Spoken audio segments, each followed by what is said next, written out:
apologize if it's off. I'll second it first. Sorry, go ahead. Okay. I'm looking at the plan here, and I see 1, 2, 3, 4, 5, 6, 7, 8 revisions, and we're still marching on this. Is it common for us to have so many revisions in each one of these PCDs? Yes. Especially the bigger, the more revisions. Take longer if they develop on through them. And then the details come out as we start to build. And Well, Well, we start and- out with an overall general plan. You're talking hundreds of acres typically. And as they go along, if any little thing is an amendment to the PCD. So, clarification of. It isn't necessarily the piece you're looking at. It could be a whole other Could be a part of whole it. It's going to bunch show of up on this piece because they're part of the PCD. So. okay. Yeah. And it's just that I was looking at, like, is that a common thing? No, they amend the entire PCD. So the PCD documents are a book that's typically about 4, Sienna And Hills. some of them can, yeah, there's Probably 6 inches thick. hundreds of pages. Yeah. Yeah, Coral Canyon's probably Wow. twice that. And every time they amend it, it's a whole new kind of an update. Okay, I appreciate that. Yeah, and if I may, what tends to happen is markets drive things differently, or all of a sudden what was going to be for this area, a particular developer comes in and says, we'd really love to be here, but Now this it is what we shifts want to into a do. different need in the developer. And according because to the that's what the market. market's demanding at the time, maybe then they'll Yeah, go that direction. Brio shifted the townhomes from one area to another. That's a change to it. So every time that shift happens, it's amended to the PCD. And Yeah, but at the front end of the PCD, the densities that they request, those are placed on the property. They typically never get those to that number, but they say we want to have X number of apartments, or this number of townhomes, or this number of single family, or this number of estates. Okay, thank you. Just a clarification. Okay, I do have a motion and a second. Turek, aye. Bellis tonight. Granger, aye. Clough, aye. Ward, aye. Thank you.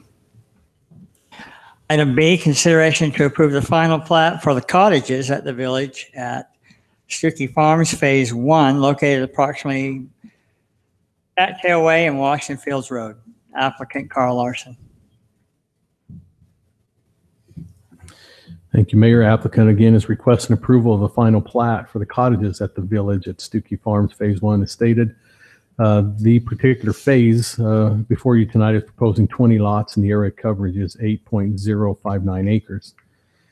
Owning at this particular location is the Stuckey Farms PCD. The preliminary plat was approved back on July 26th of 2017. Staff has reviewed the request and finds that the proposed final plat conforms to that approved preliminary plat. The Planning Commission also reviewed this request last week at their May 16th, 2018 meeting. They unanimously recommended approval of the final plat for the cottages at the village at Stuckey Farms Phase 1 onto you, the City Council. And of course, that's to the findings and subject to the conditions. And there is an extra condition on here we want to make sure ends up on the final plat. That's condition number 6. Note shall be added to the general notes on the plat stating that all units within this development are zoned for the short-term vacation rental. And so we just want to make sure we get those on the final plats. That's when people do buy their lots. It'll be pointed out to them at that time. Most of them are buying in here because they know that's what they want. But in case that odd person comes along and wants to live in it permanently, this note will be on the plat. So a couple of questions on this one. This doesn't border Warner Gateway. No. It's a little bit further to the south. Yeah, this is south of Warner Gateway. Okay. And the cottages was the only one that they brought in for that overlay, correct? To this point, that entire area is where that sod farm is and these cottages, that entire area was set aside for vacation rental. Okay. So.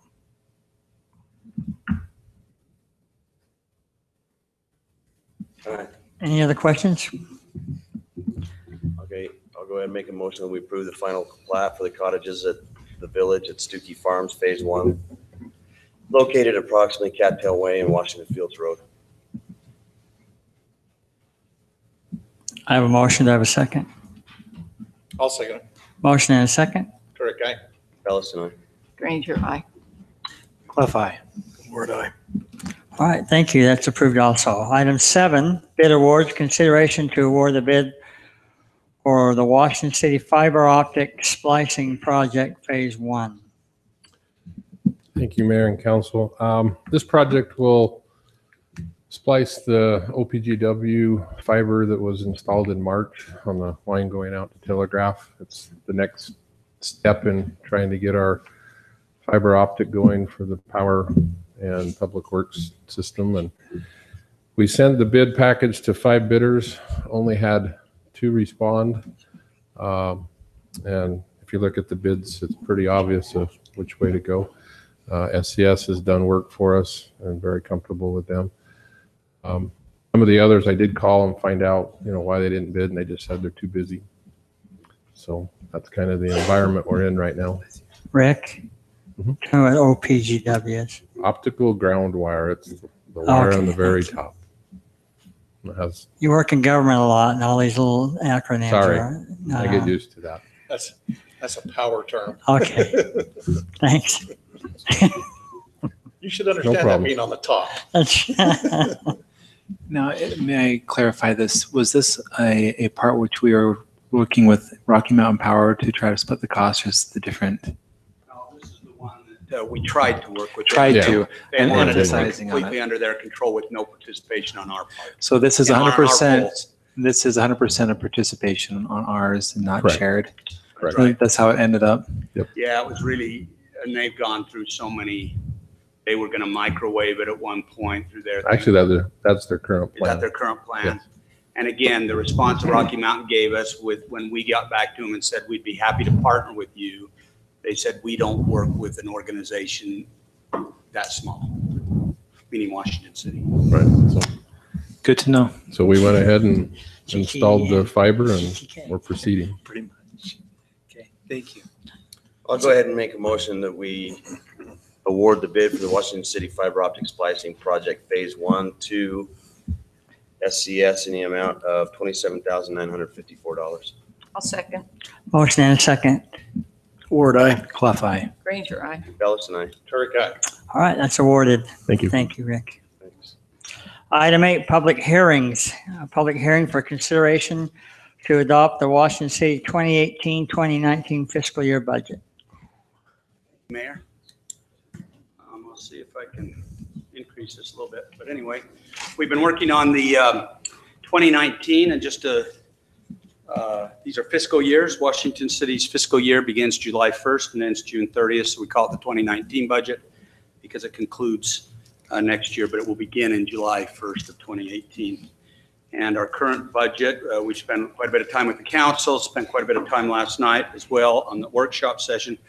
The tentative budget has been available for public review for the last 30 days. And we have a total budget of $59,981,940. That's an increase of about 3.69% over fiscal year 2018.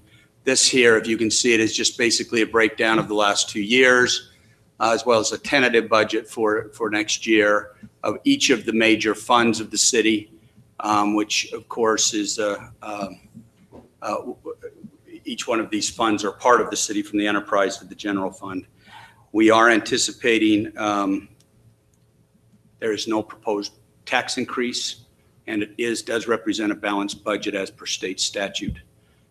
We do have some enterprise transfers that will also be occurring on the 13th of June, which require a public hearing as well. And so I don't think it would be amiss, Mayor, to just say at that public hearing as well, if there are any additional issues that the public would like to bring up, we certainly could hear those at that time as well. The final will be adopted then. So we're going to have a public hearing on those transfers and a vote on this budget that same day. Correct. Okay. And that will still be available. There are some adjustments that continue with the budget. I'll put it that way. And that's also another reason why, if anybody wants to see this, those budgets will still be available all the way till final. Well, they'll be available for always, but for public review, the budget Public input. will be available on our website, as well as at the library, as well as a copy here at City Hall. There's a large jump in the capital projects for the tentative budget. Can you tell us what that mostly is? Well, and are you referring to the one-time funding issue? No, between the It's in your 2017, tentative, your budget. 18 and 2018, 19, there's $4 about a $3 million million is up. jump. Yeah, we'll just have to probably pull up each of them. These are just projects that come due. Let's see, are they in here, Kimberly, the actual? Are they enterprise capital They're- projects also? Yeah, Mostly primarily they're enterprise? all- Keep going, Roger, you're about there. Right there's your capital funds right here.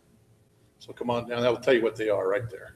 Yeah, okay, thank you. So capital project streets, 5 million, 5.3 million, you can see it. And again, these are just projects, and I think you'll recognize what some of these capital projects are. We're talking about Merrill Road and Washington Parkway. and Washington Parkway and those type of things.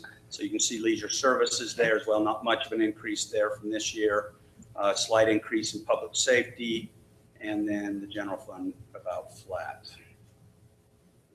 Thank you.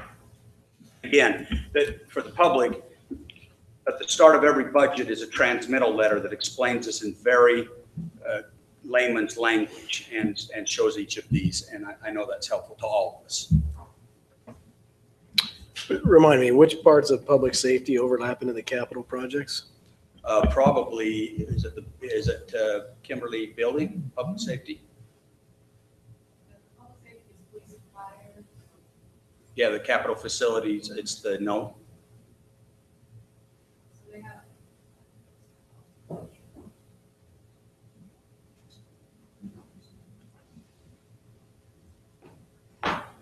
Mayor and Council.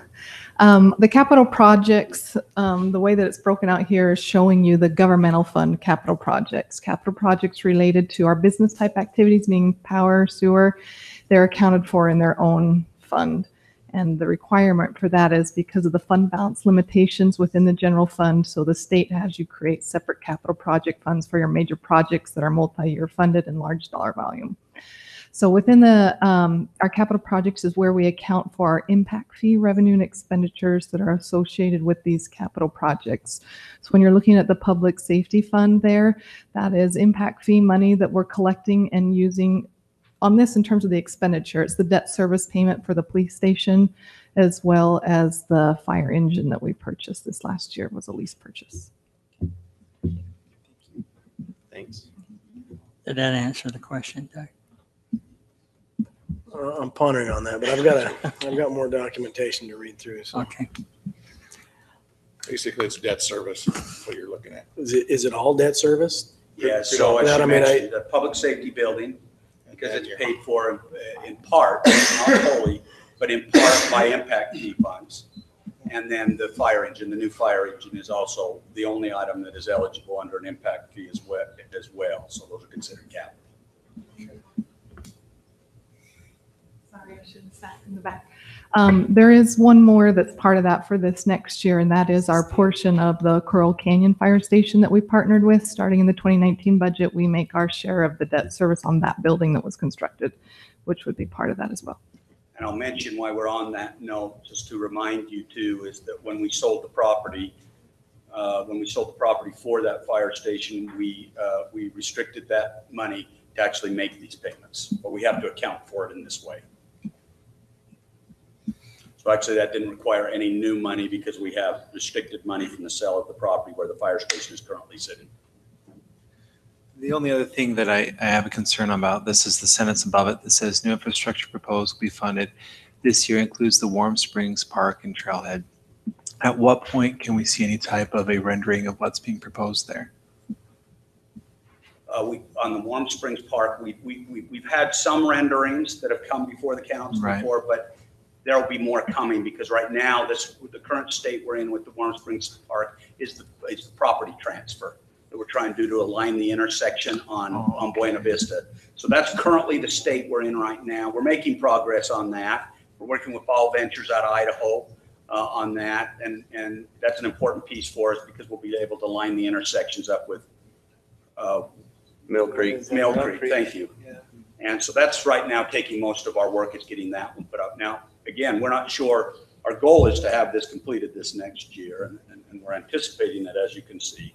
But we'll just have to see how everything kind of comes together too, but that's our priority. Yes, Councilman, you'll be all involved in the planning process as we continue to move forward and get ready to. At this point, all we've seen some basic conceptuals. There's been no Yeah. decisions really made, so that'll come forward. Yeah, we haven't put together bid plans yet or anything like that. All right. Anything else? This is a public hearing. All of you that stayed up nights reading our budget and going over it with a fine tooth comb, if you have any questions, comments, concerns, we would appreciate it. I'm pretty sure that's what this candy was for, to bribe somebody to come up and talk about the budget. Is that what it's doing Exactly this for? right. It's worth a candy bar to come forward. We'll hand it to them. No throwing candy bars. If not, I'll, Yeah, I know, right? anybody? Mayor, I'll make the comment. This is the biggest group we've ever had to a budget public hearing in 11 years I've been here.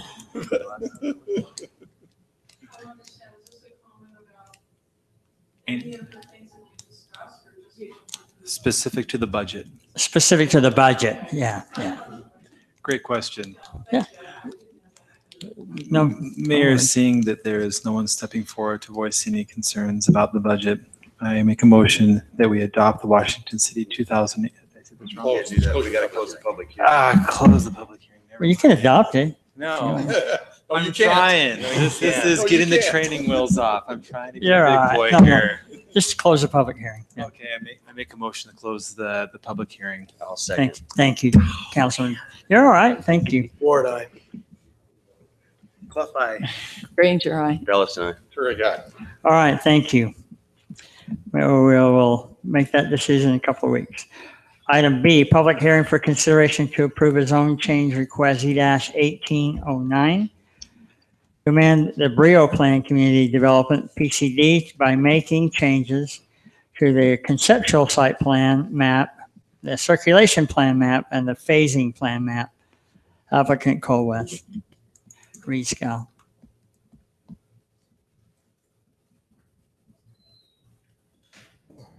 Right one. Thank you, Mayor. As stated, the applicants request an approval to amend portions of the Brio PCD project. And as stated, it'll be found in the conceptual site plan, circulation plan, the phasing plan, and the PCD project plan. Specifically, the changes are proposed as follows. In changes in section 2, the conceptual site plan, which is the main one you see right here before you. The proposal is requesting to remove the designated area known as the quasi-public church site on the associated maps for the entire project. With that, just so you're not worried that it doesn't mean they will not have a church, it just means that churches are allowed to come in at a conditional use permit anywhere within a city. So we're finding that all the PCDs are just better to opt to take them completely off their site plan, because then they can come in through a conditional use permit wherever they may be needed or desired at a future date. So we're taking that particular piece off as part of this proposal. Do they have difficulty getting the land that they need in those developments if it's not designated? I couldn't tell you. I only know of one church and one PCD right now, and that's the one in Coral Canyon that's been there longer than I've been working for the city. Actually, isn't there the one at Sienna Hills? Oh, that's right. Sienna Hills was set apart for that, but that one I think was already negotiated at that time, was ready to go. So yes, there is that one in Sienna Hills right off of the Parkway. Okay. So as we move, as I understand, in the general direction of not designating these places, if we find that then these public uses, these churches are having difficulty getting the land that they need, I think we might want to be careful about whether or not we require a site to be designated. Okay. That's a good point. We haven't run into that as of yet. It seems like, especially for the biggest church down here, the LDS Church, a lot of their land gets donated to them in most places anyway. But I have not come across that particular scenario as of yet, that they've had an issue. Is this kind of driven by the one that is out in Coral Canyon that's been designated that now we're trying It's too small of a lot, they that's too found small of out. a piece, and so now it's Yeah. created a problem out there. Is that kind of why we're looking at Well, no, I These think types just of some of things. them, like, to be honest with the way there's a church, you'll be listening to a proposal here in just a few minutes of a church that'll be being built just down the street from here. I think once that one goes in, that there probably won't be a need for one in this particular area. I think they've tried this particular developer and the church have had discussions. They were considering maybe putting one down here in this pink area, but it just didn't work out for either party. So one Yeah. question then, so what happens in a situation like that? Because you've had a parcel of ground that's been set aside as a church or a larger parcel that now we do away with. Does it suddenly infill with more residences? So our densities now increase because of that? It could. It could. In this particular case, the densities with this one being removed are staying the same. You know, in Brio Because I without No, that. see, we had the discussion about whether they could move that around in there. We've gone through that phase. But basically that decision was said, well, if they move here, then those densities move there. It's just a swapping of places. So now if all of a sudden we do away with it altogether, what's going to take its place? Nice Well, park? We like that idea. that's the answer to everything. Let's put in a nice How about a park. cemetery? Yeah, cemetery. That's a nice park. Those could be used if you We use have a them need right. for both. We do. So there's density that's bouncing around, but you say the overall density hasn't changed. Correct. Okay. That's what is being shown here. So let's move forward. So right now they're just taking that colored little area off the map, knowing that if any church would come and negotiate a price, they would be able to just come under the CUP because it can go in any designated area. So the next part of changes in section 2, which is this site plan map, the proposal is also requesting to relocate the single-family attached townhomes currently in the southern portion of the project, and they are being proposed to be moved into 2 different areas.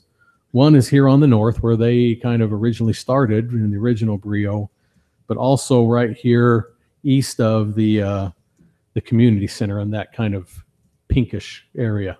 So that's where they're proposing to move the townhomes that were down in this area from a previous amendment and bringing them back up to the north area up there on the Parkway and Main Street, but also some of them right here that'll be east of the recreation development there. The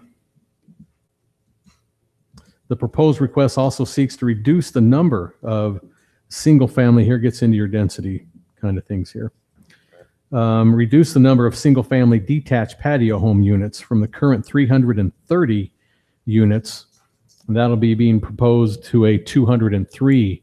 So they're dropping 100 of those. The request is to also increase the number of the single family detached residential homes from the current 256 number to a total of 325 units.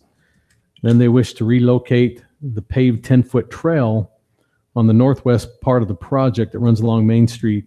Instead, it will currently be moving 200 to 300 feet to the east. So in essence, just to let you know what it was it used to run through this particular little red area right here, which was a kind of a landscaped area that they found was probably going to be too difficult. So they're going to now want to run the trail. Let me pull up to that particular area. It's that yellow dashed line that you see right next to the letter F. It used to run right through here and then come back over. But because of being able to maintain it and keep it in a good state, they don't want to run through that particular landscape area there that you see that where the letter E up there, that gray area below it. So that's part of the proposal is moving that trail over along Main Street. And it'll still be a 10-foot wide trail that will come down. Also, just to note that the overall dwelling unit count remains at 856 units throughout the entire PCD plan. So again, with the changes, the increase and the decrease and the moving from those that we just mentioned, it still stays at 856. So it's a paved trail. When you put it like that, do you just call it a sidewalk? Is that what you? In essence, it'll be a 10-foot sidewalk. We have those in other places as well. So.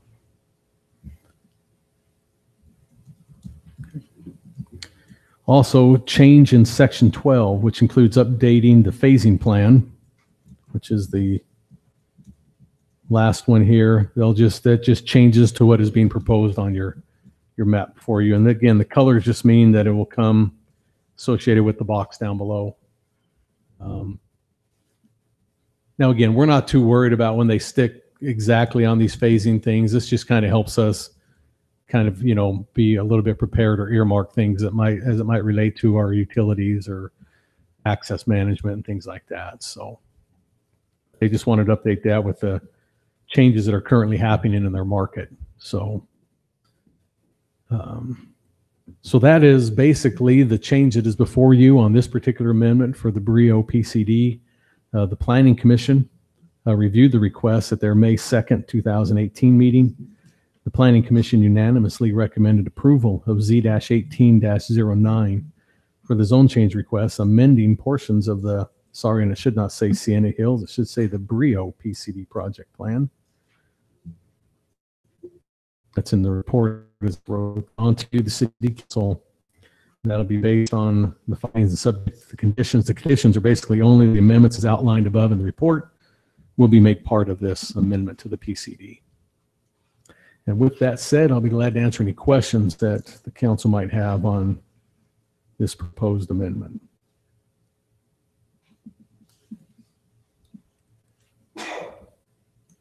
Nothing from the council. Thanks, Drew. Okay. This, again, is a public hearing. Any of you folks that are out there in regard to this piece and would like to make a comment, come on up. What's that? Hello, my name is Jennifer Hemingway, and I live in Brio and Villa del Medio. I got to wear my glasses. I got to wear my glasses to see my hands anymore. I'd like to begin tonight by thanking you for allowing me to address the proposed changes to the Brio PCD. As for the changes proposed today, there are 3 issues that I would like to address. The tie the builder has expressed between parks and the private streets, the builder's refusal to build along an anticipated pet park, and the lack of transparency by the builder and the effects these changes have to our HOA fees. While I understand change is part of growth and often good, I have been disappointed with the developer's lack of transparency both before and after the purchase of my home. For example, on parks, in the original documentation provided by me by the builder, I was told that a dog park would be part of our community. Indeed, through the beginning of this year, the builder was still marketing a dog park to prospective clients. Yet we were told recently that we wouldn't be getting a dog park because of, quote, liability issues. When this issue was brought before the Planning Commission a couple of weeks ago, Reed Scow equated the idea of a dog park to giving cocaine to babies in the 1930s, i.e. an idea that was once good and is now considered dangerous. However, as of March of this year, Brio thought marketing a pet park was still a good idea.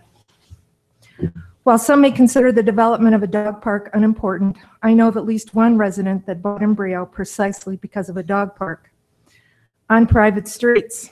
Private streets were never disclosed to me at purchase, were not included in our reserve account study, nor were they marked on the plat map that I was given at purchase.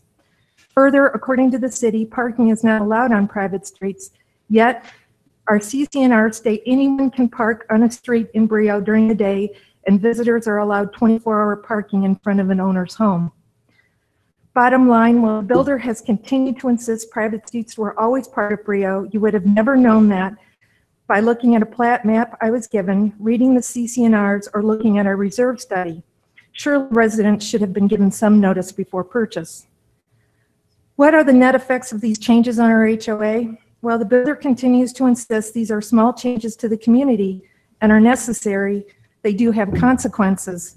For example, we were told private streets have already been factored in determining our monthly HOA dues. Yet, despite repeated attempts, the builder has never provided an estimate on the cost of maintaining a private street. I even went to Washington City officials seeking an estimate, but they were unable to provide it. If estimates on the cost of private street maintenance are so elusive, how could they have been included in the initial estimate for HOA dues, and why can't CoWest provide them now?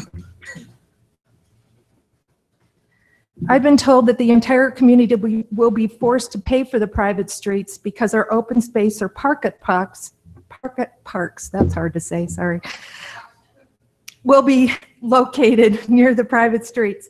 Yet we still have no idea if or where these parks will be located, and frankly, this seems to be a rather tenuous connection. I've also been told by Washington City that the cost to light these streets will be billed to our HOA, adding to the expense of maintaining them. Instead of being able to walk to a dog park, residents of Brio will have to transport their dogs to other pet parks, a big burden for some of our elderly residents. Brio is a beautiful community and the homes are well built. Dave Nielsen and Reed Scow are great guys, and I'm sure they're acting in the best interest of the investors, and frankly, no one has a larger stake in the success of Brio than Brio residents. I understand that the city council can't police every action by the HOA and builder. However, you can help, and you already have. You've required that the builder provide us information on our community before changes to the PCD, and for that, I thank you. Furthermore, I'm not about complaining. I would rather partner with my builder to forge a reasonable solution to what I see as problems of accountability and transparency, but that hasn't happened. However, because you must approve all changes to our PCD, I honestly believe that the Washington City Council has the power to help us by holding the builder accountable to build parks that were promised in promotional materials, requiring the builder to disclose private streets to buyers, limiting the number of private streets to only those currently under construction, thereby limiting our financial risk. Finally, I would like to ask the City Council to join me in encouraging builders to provide residents of new planned communities a real seat at the table by formalizing resident representatives in the HOA bylaws during the declarant period, tying owner occupancy to the percentage of voting members on the board, requiring new HOAs to detail to potential residents how the initial HO fees were determined, and requiring builders during the declarant period to hold quarterly meetings and record homeowner comments for inclusion in the minutes.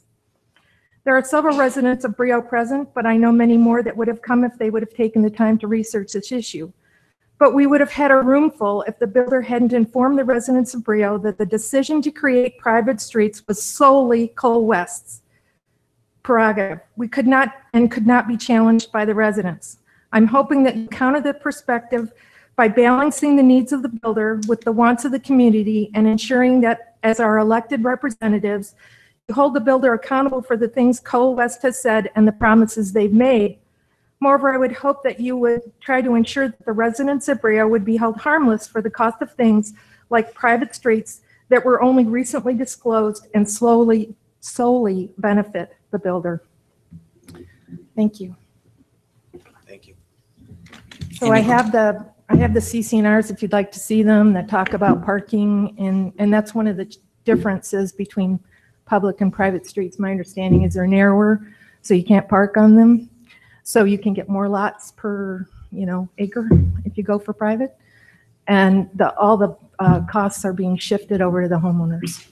So, thank you. Thank you. Any questions? Yes. One of the difficulties I see is that the plats that show what the streets are precede the sale of the lots on the streets that didn't exist. So unless somebody can correct me, you probably wouldn't have had your home before the street was in, and the street would have been the size that it was when you moved into your home. No, where I live is in phase 1, but the private streets were all in a different phase. So when I moved in, the street that I'm on is actually a public street, but all the private streets are going into the enclaves.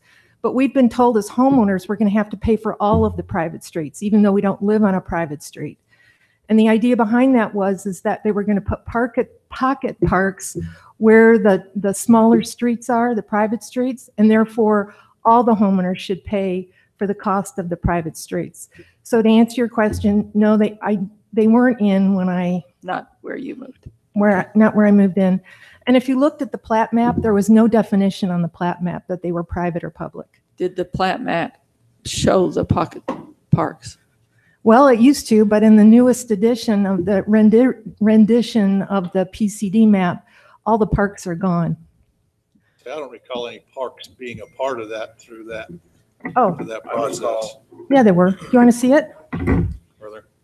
That's why I was trying to go back and see what was there, because especially the dog park. That's the first I had heard of a dog park. I know there's been open space in it, and there's Yeah, open space in different areas of it. Yeah. Yeah, there's open If space. it originally had a dog park or a pocket park, by the time I got on the council, that was off of it. Yeah, I don't Well- recall a dog park ever being discussed. With that in being area. said, on the overhead, she says she has some marketing that does show a dog park. Could we see if that is the case? Well, no, what I have for the dog park is I actually have it in the brochure that I was given in 2016 that talks about a dog park. I have copies for you guys if you'd like to Sure, that would be take a great. copy. And on the back of the one that I was given is from a website from this year that also has the dog park listed as an amenity of Brio. Then I also have the CCNRs that list that you can park on the streets. And again, if you would have read these CCNRs, if you would have looked at the plat maps, you would have never known that we were ever going to have private streets. This was something that is totally and completely foreign until the October HOA meeting, when we were told we were going to have private streets, and very nicely, we were told, and there's nothing you can do about it. So here's the CCNRs. Well, the state law sets up declarant rights and the rules for the HOA and what the declarant can and can't do. It really is up to the declarant when they can go ahead or when they decide on their own to transfer it over to the HOA. I don't necessarily disagree that there ought to have some residents in it, but that's set up at the state level, not at the city council. Well, actually, if you look at the state code says 75%. That's the recommended, but it says you can put anything in your HOA documents. To my knowledge, the declarant can hang on to those declarant rights right down the very last.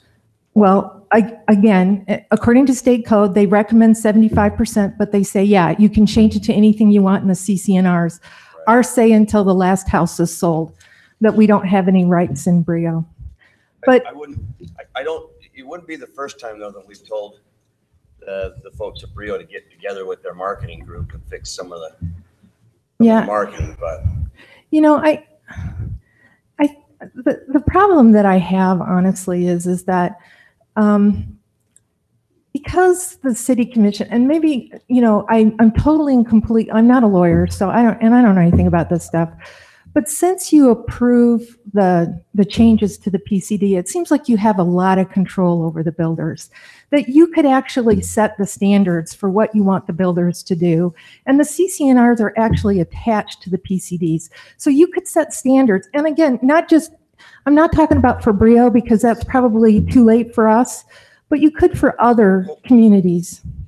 We do and we don't. We don't get into CCNRs, we get into zoning.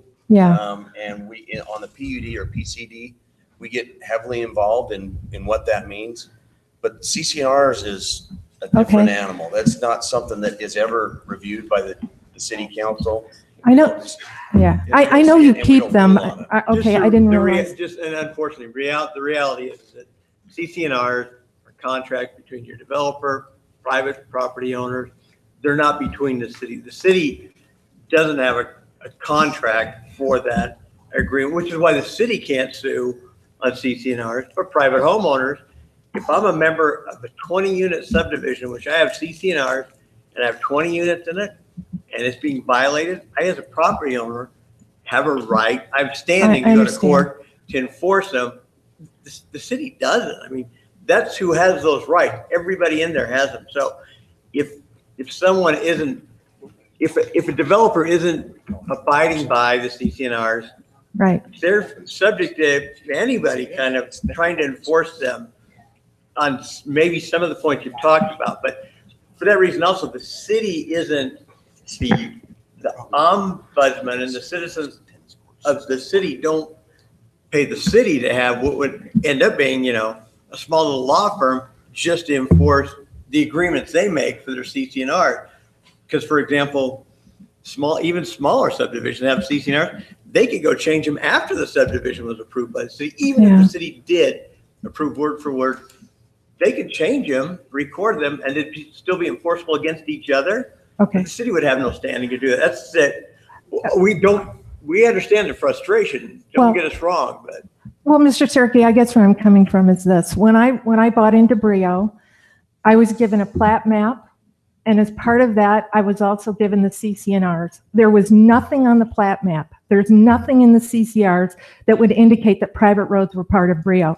In fact, I have email messages from residents in Brio that say that they asked about them specifically. I did not. Okay, I'm not going to lie to you. I didn't ask. But they did, and they were told, no, that just drives up our HOA fees. We're not going to be one of those kinds of communities. So we moved in. I moved in. That frankly took my life savings, bought a house, and now I'm confronted with the fact that off in another part of the subdivision, we're going to have private streets. They're just solely to the benefit of the builder. I mean, it's so they can build more. I totally get it, and it's not that I think that the builder is evil. I don't think that they're evil. I just think that they have an agenda, and we don't happen to have the same agenda right now. And my agenda is I'd like to keep my HOA fees low.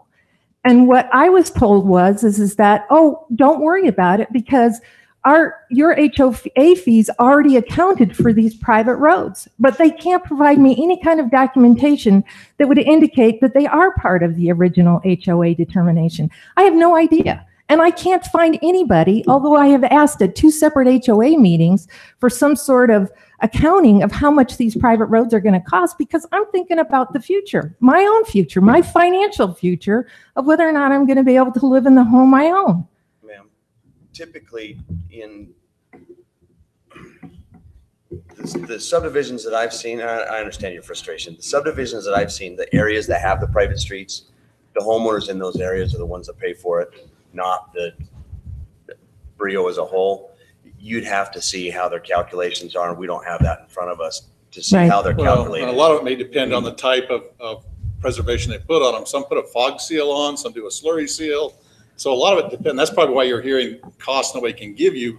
There's been no decision of how are we going to preserve those and what costs would be entailed, because obviously a fog seal is much cheaper than a slurry seal versus an overlay. I mean, it would seem, pardon me. Go ahead. It would seem reasonable if they've said to you that it's accounted for in your current HOA fees, that your accounting of the funds that you're paying in and what they're going to would probably show some of those being set aside for the future when the roads need to be done. It's not. Okay, then that would be a challenge that you could make to them, and to say, show us how it's possible that's accounted for if we can't see it in your accounting. And some of those will come along. Having lived in an HOA similar to this, yeah. When I moved in, my HOA fees were $49. You know what I pay today? $150. Right. That's what happens to them as they get in. It's like, oh, we have this expenditure, we need to raise them. Oh, this expenditure. Yeah. I think that it's a requirement by law that if you request the accounting on the HOA fees and how that's done, that they have to show it. Well, I've asked for 2 times. I've asked for just that. How much is it going to cost us? Who administers the HOA? It's CCMC, but it's, we're under the declarant period, so it's actually Cole West who hired CCMC to manage our HOA. CCMC I would send them an email, and if you don't get it, send it through an attorney and get with them. Okay. Because they would have that accounting. So let me just ask you this. So was Cole West correct in telling the homeowners that it's solely their prerogative to put in private streets, that they don't require any kind of notification to us, and that you as a body can't deny that zoning change to go for private streets? Is that what I'm hearing? Because that's what I'm hearing. It's their right as a declarant, and their right as a landowner to make. Well, I thought it was their right to apply to you, and that it was your. When this was approved, it was approved that way. That is correct. There were certain portions of them that were private, as was explained, you heard tonight. These are private, these are public. And as that picture came in on the first PCD, those streets were part of that approval process. And we continue to, I don't know that we've made any changes to street designations as far as that goes, public versus private. So on the very first plat map that was filed with Brio, there were private streets that were approved by the Yes. city. It's just that they never told us. Well, Is see, that that's what I'm That's getting? a question I was actually going to ask at the end of the public hearing is how do we as a city keep this from happening again? How do we help? How do people find out where private streets are and aren't? Well, and the on a plat map implication, Situation like this. the implication of a private street, which is you're responsible to maintain it, Certainly. not the public streets. See, that's a And question I had is how does a homeowner find that out? Once- that we implication, approve it not and it goes everybody through, knows. but You yeah. can see it says private street. That doesn't mean that you know that you're going to end up having to take care of it. Well, they weren't My- even marked as private.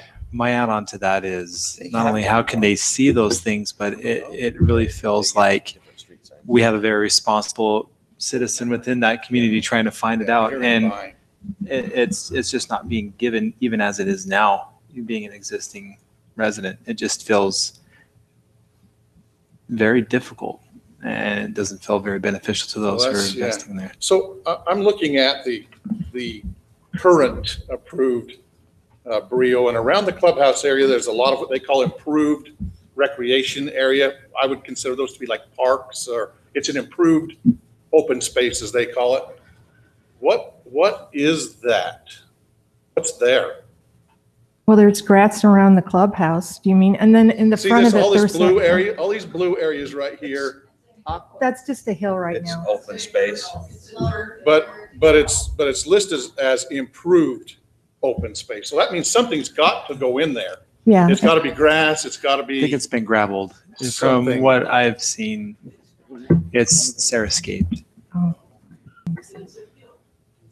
so it's just, so being improved means it's been disturbed basically, and it's landscaped. Trees, bushes, crushed rock. Because that's, like you say, I'm trying to think back, and of course, this has been a long time, but I don't recall ever having any parks being approved as part of this process up in there. Yeah. Oh, yeah, there were. And in fact, you know, they were specific in the last PCD. I Approval go that- back to the last change that we had, which was basically the church moving.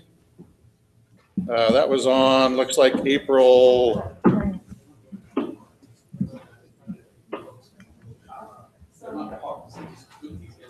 Okay, so see this little green nab right here? I thought that was a park, but apparently it's not a park. What is that? Landscape areas, I wouldn't call them parks. Well, we were told they were pocket parks. So, so. It's a sales probably term, I would probably say. Oh, well, that's great. Thank you. No, I'm just, yeah, that's, but like I say, in the discussion of a dog park, I've never heard a dog park at all discussed in this, and that's why it troubles me to see it in their marketing material. It does. I mean, this isn't the first time we've seen that with this group, and I guess I get a little frustrated. I don't know what recourse we have Is at there, this point, is there a representative from the Yeah. Brio here? let's, Do we want to hear? but we'll continue on the public hearing. Denise, can you? If you read your minutes, we kind of talked about this in planning commission, and we showed this particular thing as well.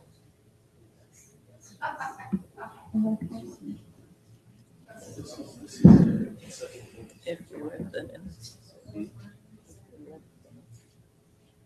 They're often not very specific about that.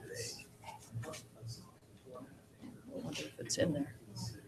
Okay. So the areas that have changed are these two green Neighborhood park.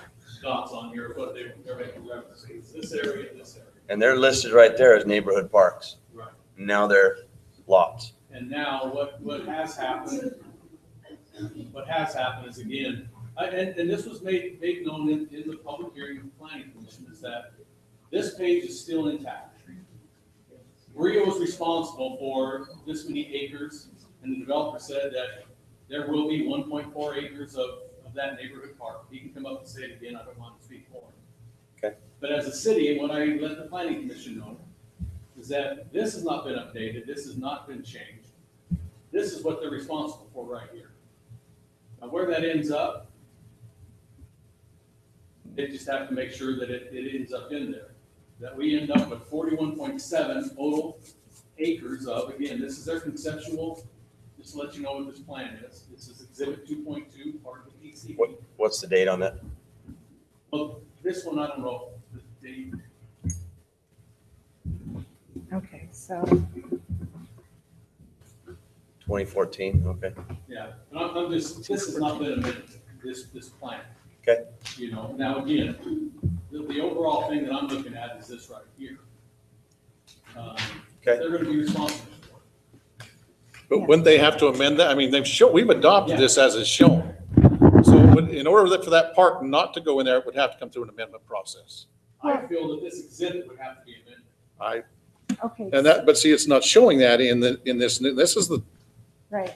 problem is all of a sudden now and now we're not looking at the open space portion of it, but in the piece that we're looking at, there is that that green space is not being shown in there. That's right. Well, what happens is things are being shifted around, which I'm not saying shifted in a shifty way, is that certain areas are bigger.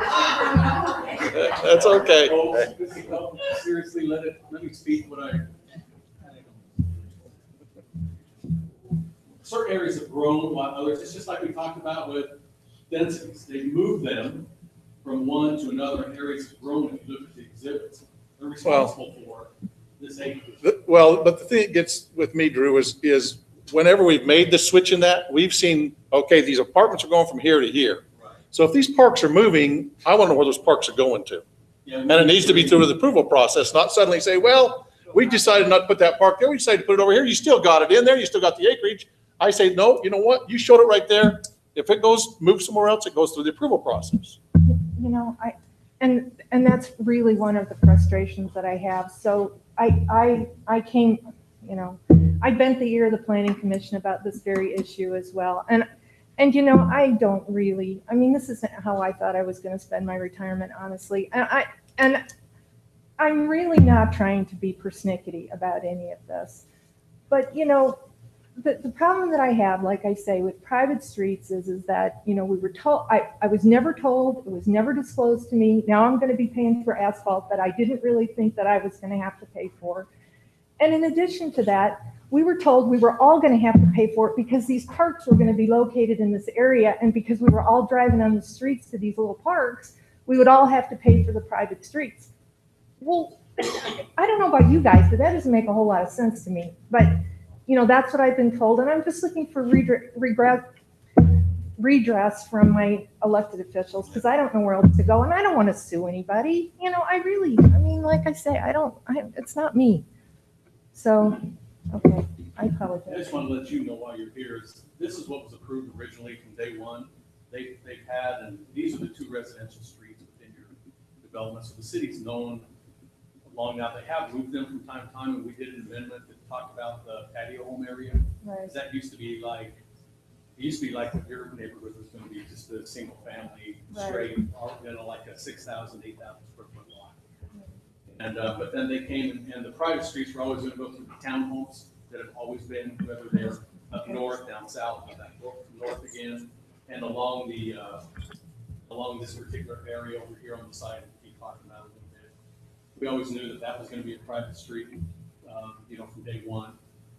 It's kind of changed in the way it's configured, but it's always been designated from day one as a private street. You know, and then again, townhomes used to be up here in the beginning. Now they're back again. Always had private streets. Now, when they amended this particular area, the patio home concept that was not part originally of Brio, they knew that, you know, there's been a couple PCDs that have adopted the patio home concept and they sold out like that. Right. So they wanted to jump into the market, and so they came and redid this area right here. This was amended, I can't remember, a couple years ago. Private streets we talked about, that's why it has the letter F as the private street. And so this council looked at that, talked about that, and that's again why I'm making reference when, you know, the question was asked by Councilman Clough about that road as part of that phase 4 we did earlier. Right. That the council, they proposed this E street right here to be an F street, but the council said, no, we want it to be a public road from this major road up to that major road up there. And so the developer says, you know what, we're fine with that, council, we'll turn that back into a 50-foot standard residential road. But the city council approved these other streets like this. So there are more private streets than there used to be because they changed this over to the enclaves and they narrowed the streets as part of that project. Right, so these streets you see right here You know, just follow me, this particular area, and this one down here, and this one. From the original approved Brio have been amended to private streets, and that was a couple of years ago, an amendment they did to move toward the patio concept. Okay. So those, yes, indeed, were now. But how they make people pay for it, it's like Councilman Bellison said. Most of the time, the people in that particular subdivision pay for those particular private streets because they're the ones who live on. Right. That's what we thought. We can't, because again, we're not able to jump into CCNRs and cities, you know, battle them, approve them, change them, or whatever. We kind of stay out of the CCNR game. You know, why they're having everybody in the whole development pay for those Fs, that's, again, I can't answer that. That's just, but normally F is paid for the folks that live around the F streets. Well, and that was the tie again between the pocket parks and the private streets. So they said we all had to pay for them because the parks were going to be located along these private streets. And since we were all going to be using them to get to the parks, that's why we were all going to have to pay for these private streets. But, you know, again, I just wanted, you know, like I say, short of suing, you guys are my last chance of trying to get some sort of redress because. Well, I think your last chance is going to be when the homeowners association becomes solely owned by the homeowners. Well, it's too late because the streets are already in place by that point. They are, but who pays for them and how your fees are spent belongs to the homeowners association as soon as that last lot is sold, apparently, according to your CCNRs. Okay. Okay. Thank you. Thank you. Thank you. Yeah, and I think that it ought to be disclosed to them what's going on before they buy, but that's just me. I wish somebody would have told me. I agree. Thank you. Hi, I'm Susan Bramwell, and I live in the Bramwell. Be like boy, Ramwell. You took myself off. One of the things I think would be helpful to change because, and why people, you know, laugh when you say, oh,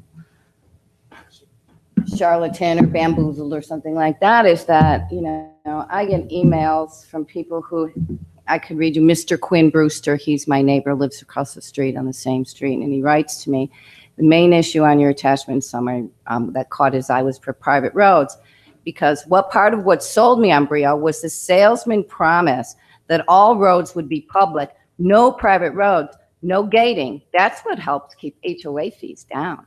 He told me, well, like so many other promises, this one seems to be going down the toilet. I would be in favor of no private roads. And this is in response to community meetings because we were trying to get people together to stop this, because what I think needs to happen here is that sales team needs to be let go because they are misleading the public on purpose. They're telling us things that are never going to happen. And so I think maybe that there should be accountability somewhere there. You know, all of a sudden this gentleman lives in Illinois. He works for the U of I. And he's a part-time person here. And, you know, he's told one thing and, you know, he's very frustrated with the other. People talk about selling them. They feel lied to. We all feel lied to in a way or another. We kind of laugh with each other. What lie did you get? You know, and I'm not going to go into all those kinds of things, but there's something that needs to be done because it feels like the law is being broken somehow. Salesmen can do this. They're not even realtors. They're salesmen. None of them are realtors. Or they'll say salespeople. Isn't there something in sales law about bait and switch? I'm sure there is, and I just think you can take it to the better. You can take it to the Better Business Bureau. Fired. Take it to the Better Business Bureau. I'm not so sure that this is a governing body that's going to go to every HOA and every subdivision and go, let us see your marketing plan. We don't have authority to do that, number one. And it's nicely divided Yeah. so that, you know, and people reduce their risk this way with LLCs and all that kind of thing by saying, oh, I have no control over the HOA. And Sky Brio, they can do whatever they want. They can sell to people who aren't 62 eventually. Nothing's guaranteed. Nothing is guaranteed, right? And so, who do you believe and who is on your side? You know, I just feel like that we're taking advantage of, and all we wanted to do is help Washington City grow and help our community to be what we want it to be. Absolutely. And I would like to know on the open space along those lines for our HOA, when we eventually do take it over, how do we adapt to be able to grow? Should we need another pool? It's already really crowded, and we don't even have our 600 and some odd people. Do we get an option to expand? Shouldn't we have more open space and not that it's broken up here into a dime and a dime and a dime? And pocket parks, you can't park on those streets. Who's going to go there to a pocket park where it's next to your neighbor's window with your dog? That's a ridiculous idea. You can't even park on the street that we're all going to go there. I don't mean to be, you know, it's nonsense, more nonsense all the time with that. And that's the reason why we feel it goes right back to the salespeople. Bamboozled. You really do. Love the pancake breakfast. Thank you. Cakes. I remember you there. They were good pancakes. Yeah, I remember you there. Thank you. Anybody else?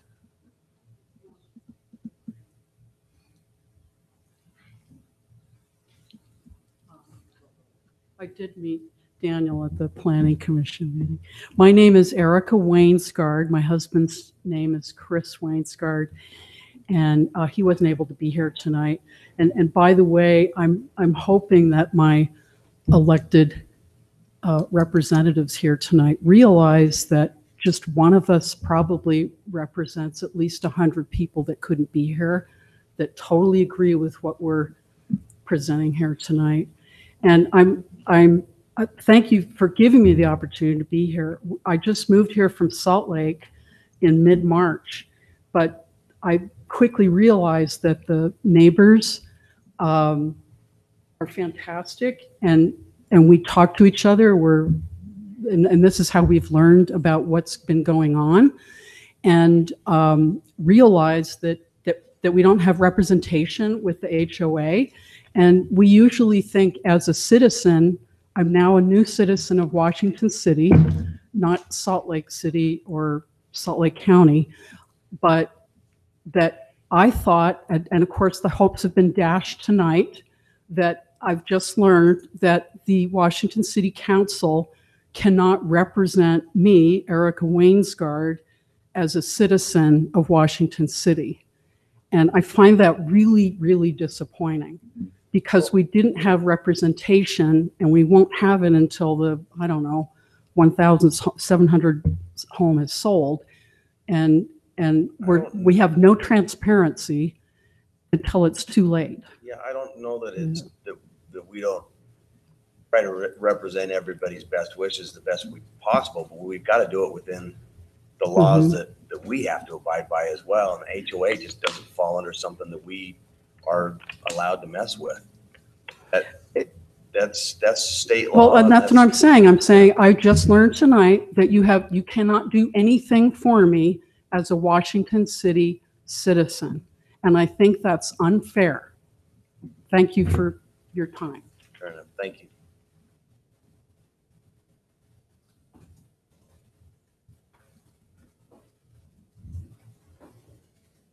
Good evening. My name is Larry Silverman. I live on Via del Norte. My wife Pam is here. I just basically have some questions. One, as far as the CPD is concerned, I don't have no real objections to it. I think it's in everyone's best interest. But some of the other questions on the parks, I come from Southern California, so I realize, I look at things a little different, unfortunately, after 40 years. Nothing you see when you sit down with a builder is anything but conceptual, and everything is subject to change. You said today that there's been 8 changes to a single phase. So changes. 8 changes to the overall PCD. That Okay. PCD is 150 acres. So it's not just one phase. It's the whole project. So there are 8 changes, and more than likely there's going to be another 8 before we're done. But that doesn't bother me, because I only look at what is already up. But my question was on the parks. Do you look at it says 47.1 acres of open space. So is that what they have to provide, or do they have to break it down even more? Does it have to be 4.1 acres of parks? 1.4. Okay, so the neighborhood parks are 1.4 acres. And the question is, what's a park? We have a lot of walkways that if you put a couple benches on there, they could claim it's a park. I mean, it's landscaped and it's got a walkway and it's put a bench or two, and is it a park? Your definition of parks as compared to streetscape parkways. They're showing you right here what they're gonna call a streetscape parkway. It's that kind of light colored green. Mm-hmm. You see that, that's one that's on the sides of the street, that has a meandering trail in it. That's the constitution of the streetscape park. So no, if they were to pop a bench on there, I'd say, no, you're not gonna get dual, acreage for that. That's how we kind of look at it. The community center is, of course, the area that it's designated 8-point-something acres, on here, 8.2. That's designated open space area for that. The regional trail park is the dark green areas, again, and that's, you can see that along the Washington Parkway, and it's this area here, and then this area that runs. Okay, so they've got to stick to that subdivision. So if they move the trail, what happens to the regional trail connection, 6.7 acres, where they're moving the trail off to the right in that one Yeah, area? because we did move the one trail, so it's going to slightly change it. What they're gonna end up doing is matching what they got on the Parkway right here, so they kind of designated that area as that same. I would imagine that's exactly what you're gonna have down here as well. So that doesn't, at this point, show. Right. This is the one I'm going, this is the So- exhibit that's in hand. So the green that we're seeing there probably is going to move out Well. against the street. Is that what you're saying? Here's what, the trail moved again. So this the trail move, but see, they're still showing this, Yeah, it's still gonna stay open. So it but still the trail's stays gonna as shift over to the side. This area is actually, Okay. this is the one I tried to tell you that kind of grew a little bit from the other exhibits. With their new design on that particular area where that street F runs through. That area expanded a little bit, from previous exhibits. That's what I'm kind of saying. I look and see, well, this is gone, it's something else balloon. Where this balloon's now gone, it's something else grow, and this area grew, in its layout of, designated for that open space. So I don't think I understand still. That dark blue, green space right there, that used to be where the trail ran, and they're wanting to move it over. Yeah. What happens to the dark blue space? It stays, it was always gonna be an open space. It's kind of a drainage area, and that's what they ran into the problem. It's gonna help them actually move water, because it does right now. Okay. It's gonna be left kind of in a native, but they'll come back and it'll be left designated open space. They didn't want to put a trail down in it because they're kind of worried about the maintenance on it. When the water does come through, it's best to put it Okay. out on the street. Okay. So that they don't have this maintenance problem.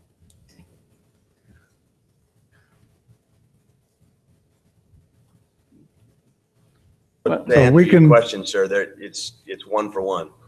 Okay. But then if I understood what you said, we can expect if they want to move a designated park, they have to come in for a revision of map. It has to come back to the council. Okay. So that way, If they Probably want to be eliminate looking those for two that. pocket parks that they're showing, or if they want to move them, it has to come back to council. so but we are guaranteed 1.4 acres. Parkland. Well, if the planning commission will have them come up and state that again, you might be able to say they've got a plan where they're going to put that, and what they're going to do. Yeah, it's where what I'd you like can to hear. expect us to represent you. So they're here tonight, we'll hear what they have to say after, Okay. during the public hearing right after. Okay. And the private roads are already approved, so we're It's done. stuck with that. Yeah. Okay, thank you. Thank you. Thank you, sir. Anybody else? Any other questions?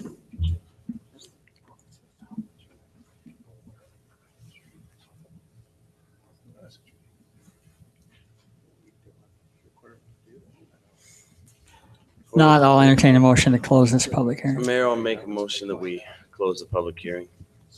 It's okay. I'll second it. I have a motion and a second. As a point of discussion, it seems through what we've said so far, the park should remain on the plan until they've been approved to be removed from the plan. Is that correct? Well, Is that one of those things? That was not just a point necessarily. of That clarification. that page is still part of the overall PCD. Okay. So the parks page that Drew had up there is still part of it. It's just the overall parks PCD. page of the Yeah, PCD. so unless they're changing the parks page of the PCD, they don't need to bring it into the application. Okay.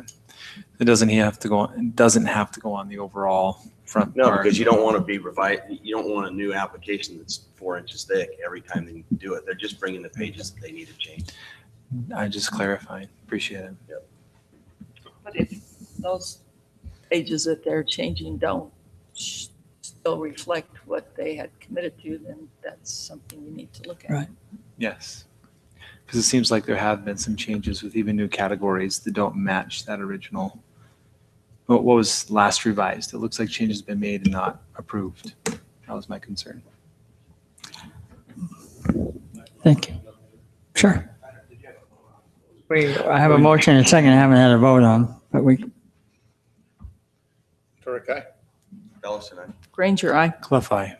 Ward eye. all right. We'll move on to our next public hearing to consider and adopt an affordable housing plan. I thought we were going to invite the applicant up on that one. You want the applicant to come up? I think there's some questions that ought to. Okay. We'll invite the applicant to come up, Reed, if you wouldn't mind. And they Everybody walked just away. People who left. Let's go. Tell them that we've still got discussion going on. I think.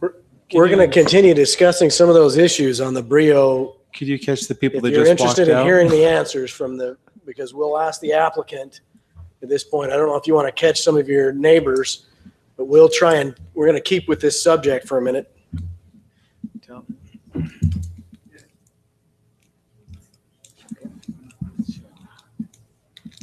Hi, Reed.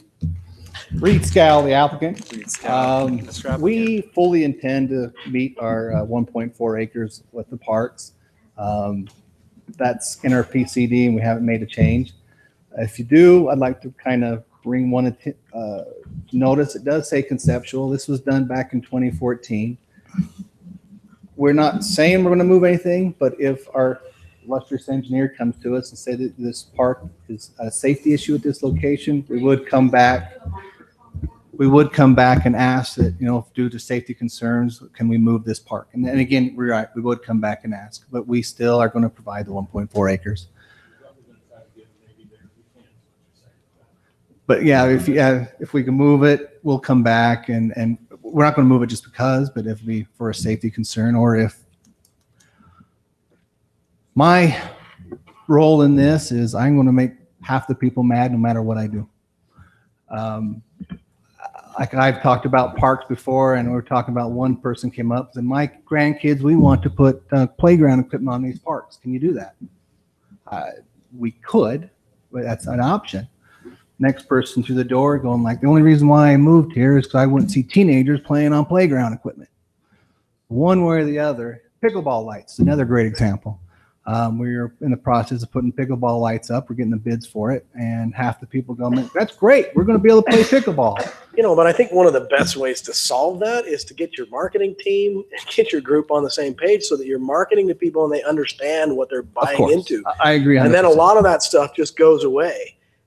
It's when it's my temptation is to say it's when we talk to salespeople, but it's when we have these loose visions and everybody's just being told what they want to hear that we really end up with these issues. And 100% I agree with you. Every one of our representatives are realtors, licensed realtors, and they have the right to meet the law or they can be sued.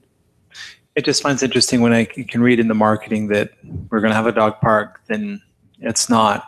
I know that's not my ability to oversee or to enforce, but I can see some concerns that people have when it comes to they think they bought something. And I don't know where the analogy of the cocaine in the gums, I know that's in a past analogy. It seems a little kind of a harsh comparison, not so apples to apples in my opinion. But it's a valid concern where a lot of these people treat their dogs like their kids. And all of a sudden it's not Or better. Yeah. okay or better. Yes. And I know I can't control anything within that, but I cannot deny that it seems like to be a very frustrating process for the tenants that you're searching to fill the voids of your community and build it up. And the dog park, it was part of the original. Again, it was a concept. When we brought on CCMC, which is a nationwide firm, and they brought their attorneys, they said the number one litigation against HOAs right now is an HOA-run dog park. And so they recommended highly that we do not put a dog park in. But that is also one of the benefits of having your citizens on your HOA committee so that they can actually hear those numbers and vote on those issues. And then people see that, yeah, we could put a dog park in here, but your insurance will go up and you have to watch it. When you leave that to the very end and you are the owner of that, then you're kind of the owner of those problems too. Correct. I'm taking the position Yeah, of telling if that's the Rob case, that- why is it still in the marketing materials? And it was an I mean, yeah, oversight. I mean, obviously, it's been years ago you decided not to. It was, But it was still up until late March. last fall. Okay, and early- why is it still in there today? It was taken out. Okay, I don't know where she got hers from, but if Hers It was late printed until from- she said March, I believe. Yeah, that's been taken out. So Yeah, and that's, like I say, I know having been here, I don't recall any discussion about a dog park. And There I'm it sure is. that could be something that you guys internally thought, well, one of these parks will make a dog park. I mean, that's certainly all we look at is parks. We don't determine usages and those types of things, but I certainly can see their frustration when in printed material it says, come bring your dog. I would have thought that that's something that would have been discussed long before the marketing began to say, hey, we're going to have a dog park or we're not. What are our liabilities before we start marketing that way? But Of course. there again, you're the one that's on the legal hook for that. Hope they don't decide to come get you.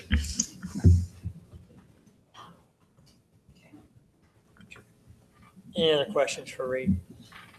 No, just plea for closer alignment between what you're marketing and what you're providing.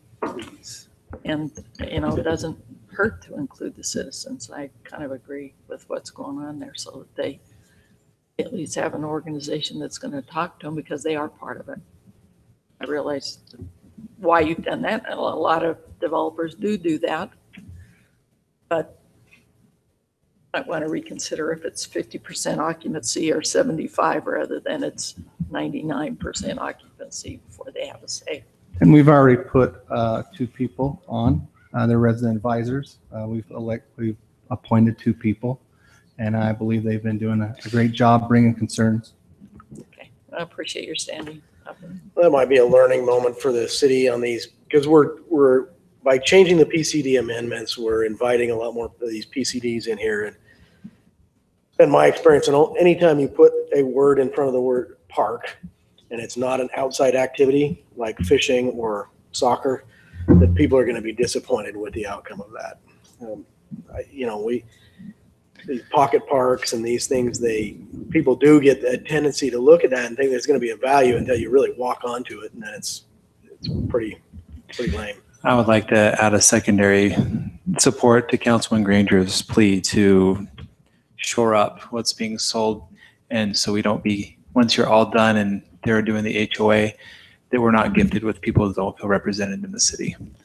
I realize you're not the marketing director, but we've seen you before with some concerns about what people felt like they were promised, and we really aren't the negotiators of that. We really aren't. You know, that'd be the Better Business Bureau or a lawyer or somebody. In that case, it's not us, but it is a concern because you represent a very large part of our community and people who do like to live where they are, and we would like them to live where they are and enjoy it and not feel this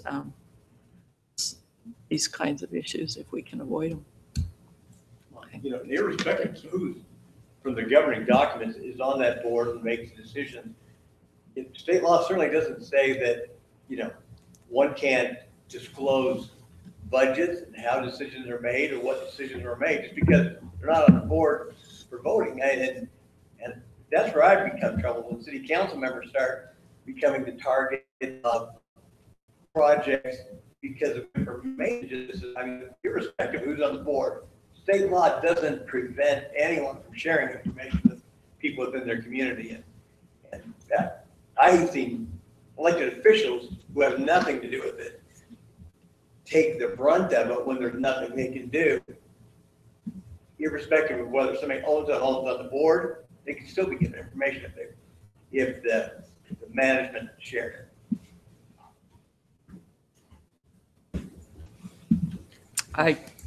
Brings up an issue that we've brought up before about this bit much, private streets continue to create I was issues. carrying on a conversation down here. I'll talk to you. Private streets, it's just, you're not bringing No, that's something the new part to of it here us. is to say is how do we prevent this from happening in the future? You're talking about the Is there any- documentation, the pre-documentation of private. Well, streets. just the fact, how does a potential home buyer know whether they're buying into private streets? I was asking the attorney that. And he said, really, there's no way of disclosing that other than through, unless you go back and look at minutes, those types of things. So that's, I said to him, it's an easy fix for me, no more private streets. Plat would show it. It's required to be on the plat, so. Okay, I was asking how a potential would takes find less- out. less land. Forward, that Private wouldn't be getting streets are noticed. smaller. No, if I was gonna go buy a home, how would I know that there was private streets in here or not? That's the question I have. I just want you to know, I appreciate the issues that you've raised. And I want you to know that they make a difference, even though I can't tell you what that difference is. We're listening. Council Belson's correct. On the final plat, it specifically will say public right, it's like public street or private street. Okay. But So it is on the plat. And according to our city standards, the street signs are different colors. Well, yeah, So, I understand most people aren't there to realize that, but. We will see that also. Well, but this is a tough one too here, where they're paying for private streets that they're not even We're on. talking, yeah, different And that issues is- because what's a development subdivision plat is clear over here.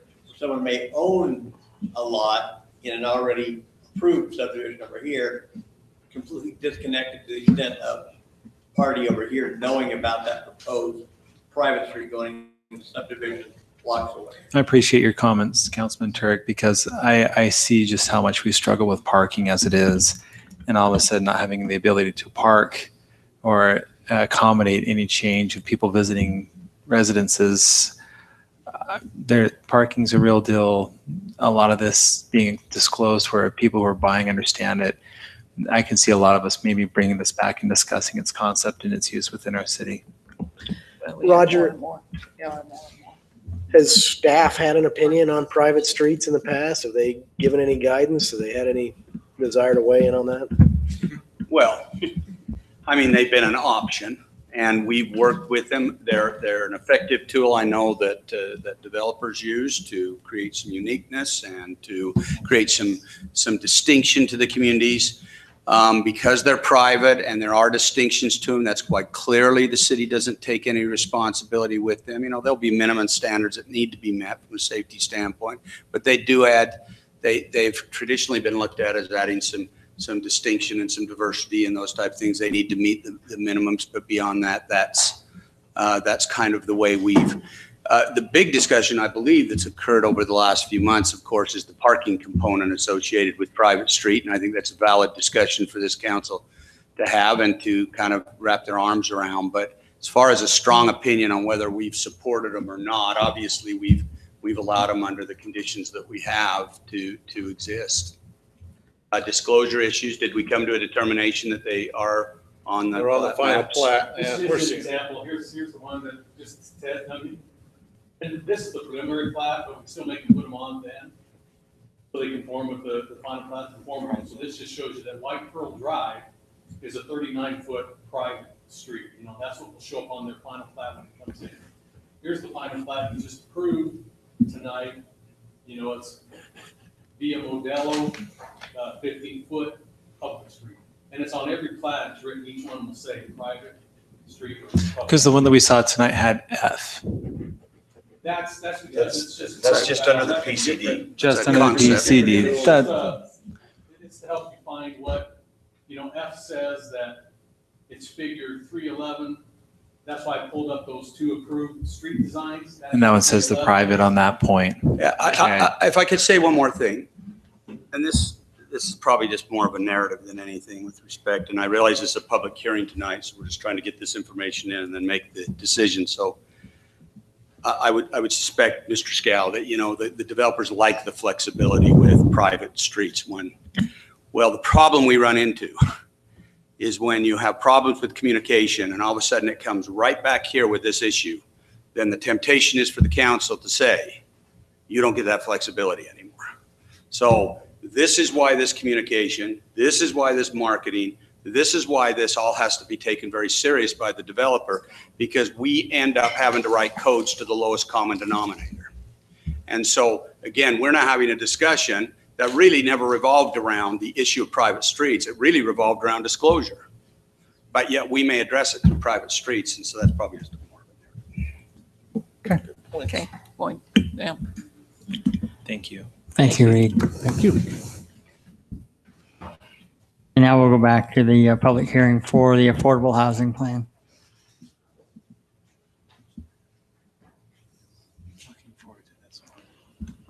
Thank you for staying for that part. Thank you. Do you need some of my candy? It looks like you're going down on that. I've been so nervous right at the end of these past 4 days. I've been doing talent shows and assemblies. You know, it's not that bad. It's just trying to deal with when I have to plan for an assembly. I ask everyone. I've just been a mess. Thank you. This is the public hearing for the adoption of our affordable housing plan that we've put together. Washington City has spent the past 6 months or so to formulate the proposed update to the Washington City affordable housing plan. With that said, staff is very comfortable with the proposed update to the affordable housing plan as presented to you. Also knowing that we are still going through it with a fine-tooth comb, looking for grammar, punctuation problems to be fixed. I found, I think, 5. It's just okay.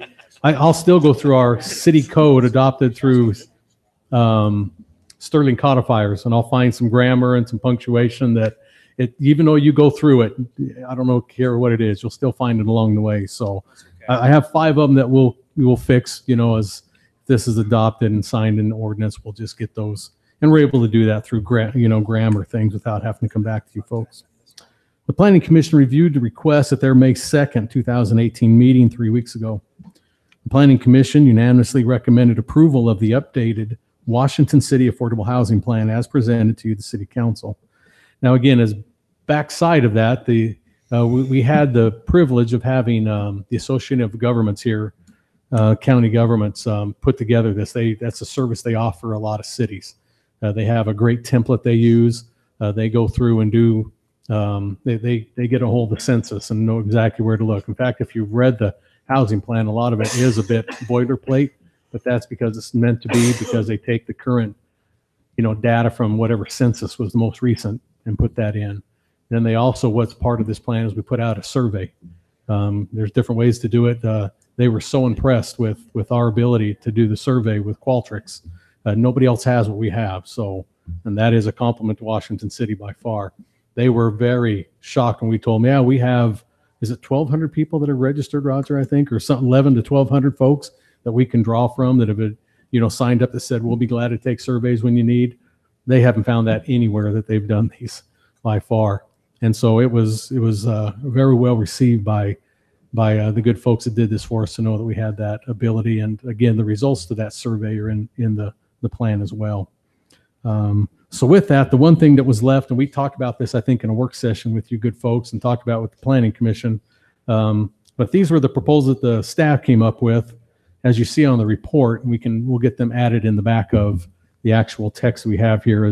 These are the proposed Washington City affordable housing goals and strategies. Hopefully you had a chance to kind of breeze through those and see them, and hope they're fine with you. I'm pretty sure you've seen them before and didn't get any feedback. So I thought, well, no feedback is good news. So I'll just go with those particular ones. Planning Commission viewed them over and felt comfortable with them as well. And they recommended the proposed plan along with the goals and strategies onto you, the City Council, to adopt for our updated Washington City Affordable Housing Plan. We'll change the date. We were hoping to be done by 2017, but there were a few things that came in later. And so here we are. May of 2018, we'll just get those few things touched up on there. So with that, I'll be glad to answer any questions before you open up your public hearing. One thing I'd just like you to kind of, make a little bit more salient for me is the graph you have on page 8. When we're talking in depth about the area median income, I see the projections of dates and the numbers. Could you clarify that a little bit for me? Are you talking about the graph itself? Well, I see the color breakouts and everything. Can you explain to me what those 4 different colors represent in better detail? I'm struggling to connect those. Well, okay, let's go back.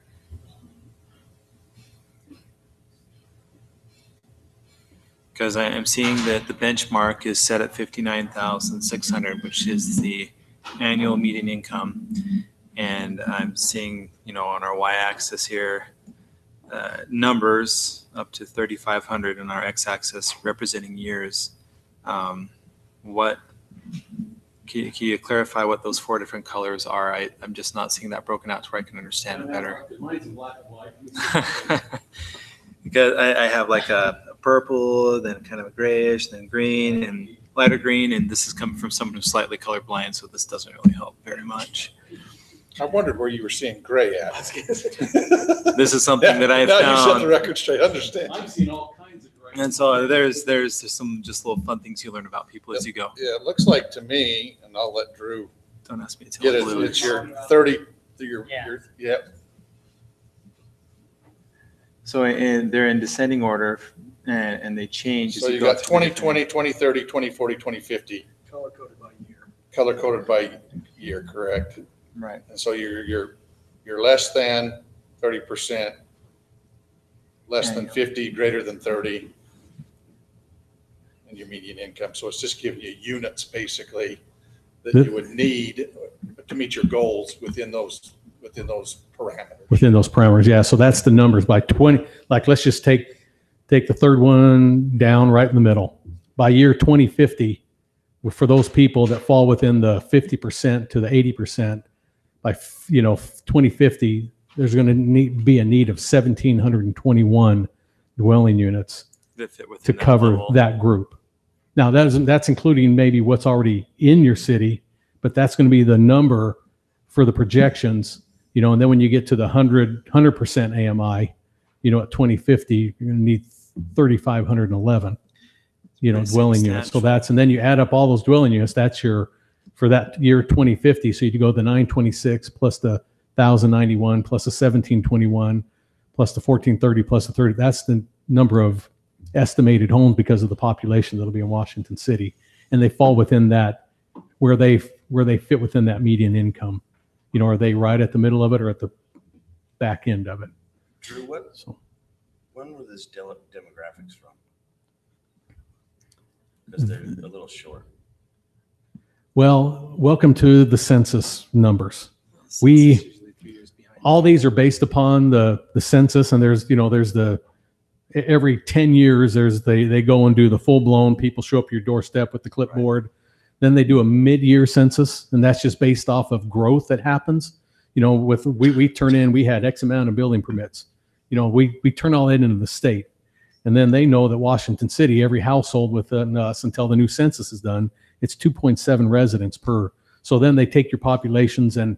Didn't they just update that, or are we just going to get new numbers in 2022? Well, the census will happen in 2020, but by 2022, you'll get your numbers. And there was a mid-year one. You don't hear about that. It's just the state automatically, they have these formulas, and all they do is keep tabulations of your building permit growth and other factors that they just kind of throw in. Then they kick out what they call the mid-year census, and they take those numbers off of that. The reason why I ask is it shows in 2020 we're going to have just shy of 27,000. And we're already there. Over that. We're already there. So yeah. But there's no other, without us going out and door to door doing that, we have to take whatever the state census numbers are and that's the fact, I thought the U.S. Census did an update with the news that came out a few weeks ago. That came directly from the U.S. Census. So I was just curious because of that. Well, there might have been something that's changed. I'm not sure what on that, but until they come out and do the door to door, and the mailer and everything in 2020. You have to go by whatever the mid-year is. And again, we already know these numbers don't meet, but Right. you have to have somewhere the line in the sand somewhere.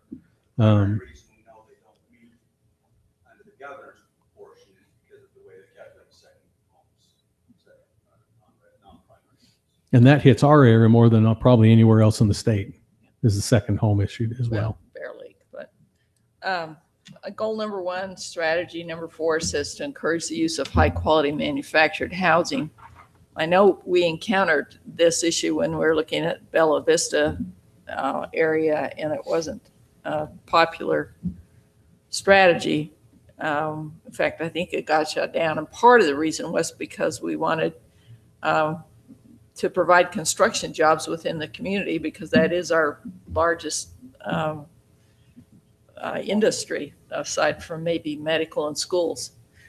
So, I really wonder if we want to say that and encourage that, because we actually discouraged it when last it came before us. And so. And I totally agree. And, with that, I will just say this, though, that I've looked at probably half a dozen to 9 different of the strategies from other communities. This one shows up in everybody's because it is a great alternative. Just because we may not like it, but it's a very low cost strategy. It's a very low cost strategy, and that's what strategy there is out there. So if you're trying to keep costs down, but you keep rents down, and you're trying to make it affordable housing, this is one of those ones that is almost a key. It's almost like a necessary evil. I guess I shouldn't say that, but it's one of those cogs. Necessary component. It's a component that works well. We shot it down recently. I don't know if we'll do it. Why put it there and encourage it if we're not going to do it? Well, in the right places, I think it's because you looked at the surroundings to that one. And if you didn't have what you had on top of the hill, I don't know if it would have got shot down. If I take the developments to each side of that particular area, I would have said if it's new, high quality, it would have been an upgrade to that area. But because of what you have on top of the hill, you couldn't say that. Does that kind of make sense? So I think in the right area, it does make sense. But in the right area, it's a great strategy to have, I think, as one of your, to meet a goal. I'm just saying because of what it, as Councilman Turk says. It may be a situation to where if you're looking at infill, to where it's a lot here and a lot there, coming in as a PUD with a bunch of them in one place, it may not work as well as if it's like, hey, we've got an infill lot that we can put a lower cost affordable house in, then it works. Or I got a piece of really hard ground that can't be developed, but I can put 3 lots that this is the perfect thing because of clay or. You go up to the top of Main Street, those homes that are on the right-hand side are modular homes that have been stuccoed. When they went in, they were modular homes. They've just been stuccoed over. That's what they are, is modular homes. and they do make some better now. But okay, enough. Okay. That's good. Thanks. Anything else I can? I was kind of under the impression that we were going to do another work meeting with the planning commission. I kind of lament not being able to talk face to face and interface with them on this, because I've been to those planning commission meetings and I know there's some good ideas there. And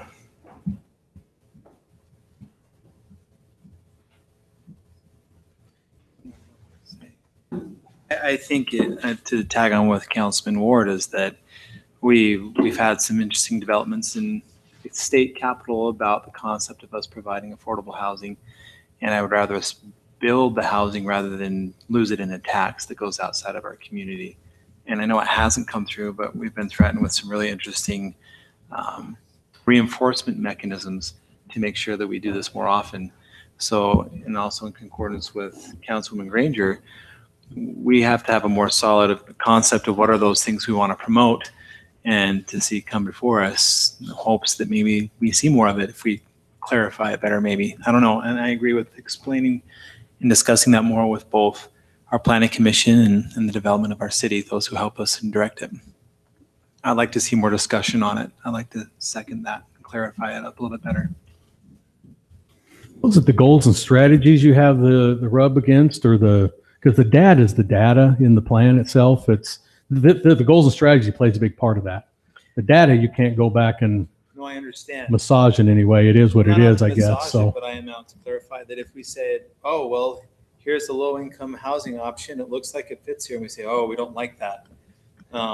Maybe that's a clarification on what we think is a part of that. Well, that's if there's projects that are coming through. I mean, is there anything that is objectionable in the plan that's before us that's being updated? It's a plan we've had on the books for a while. We're just updating it. And I don't know that it makes sense to hold up the ordinance. I mean, it's a public hearing. I want to get the public input. No, I don't think we have to hold it up. To table this if nobody sees any issues with it. No, it just brings up, I'm just talking about points to put into the next phase. And obviously just as a point of clarification for us to be mindful of, because things change. Yeah, as I hear what I understand you to say is you want more discussion on how do we bring the plan to fruition. Yeah. So if this is our goals and we adopt our goals, then the discussion comes with the planning commission. Yeah. How do we I'm not begin saying now to bring those strike goals anything. forward? Right. And I'm not saying to so strike that's- anything unless we say, well, look, every time this has come up, we've denied it. Maybe we should really consider at that point, okay, let's recommend this for the next one because we're not going to approve it if we see it. We haven't approved it anytime.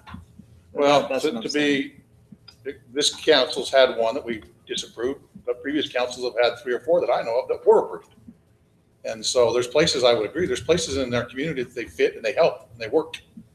And some of them are in areas that you would look at and say, wow, is that really what that is there? Because they're in nicer parts of our community that fit right in, and it gives an opportunity for a little lower affordable home that then integrates with other parts of our community, which is beneficial in my opinion. Maybe I'm way off, but I thought we approved that we didn't want a mobile home park at. The one park came through. We did say that we were fine with manufactured housing because of the issues with the blue clay, that they would be on a. Yeah, that was never approved. That went away. Yeah, that was part of the. That was in a work session that they talked about maybe bringing to you. Came through. Yeah. So it wasn't denied, but it just never. They came just back. never brought it back, but we did discuss with them that we would be fine with it. So I do Well, agree. we also during that discussion talked about wanting to preserve jobs in our community. Yeah. Yeah. But at the end of the day, It's they part of brought the their discussion. application forward. Now, I will also share with you, just for your information, there are pretty good sized companies around, actually, not just our area, but they're actually national type of companies that deal mostly with this, like, the Pine Valley townhomes project. That was done by an outside group. They actually came back 2 years ago and were going to go in the Dean Terry piece north of it. They missed their deadline to meet their federal, backing and stuff on their tax credits. And they went and found another project that, because they all roll is what they do. If certain areas are open and then that time closes and it opens for another and another. So then they left. And I mean, the last words they told me is that, hey, maybe we'll see you in about 3 or 4 years. Now that was 4 years ago. They haven't come back, but those are the kind of companies we haven't seen them come in yet. I did get a card from a gentleman who's a representative who said, hey, you ever have anybody come in? I can help them find the ways to make these better projects. So at least we have a resource now that I can take some of these folks to and give them to him. He lives locally, but he works all over the place. And so that's, I was glad that he came in and gave me his card and told me what he does. And when I get someone who comes in and says, hey, I want to do this, I'm going to say, well, here, why don't you go work with him? He can help you find your way through it. Thank you, Drew. So. Can I mention just to Councilman Ward's comment? One of the things that I think from our standpoint and staff that we need to pay attention to a little bit more, particularly in light of the fact that this is a big issue with us right now, is this again needs to be a fluid plan. It's not a plan that we adopt and throw on the shelf.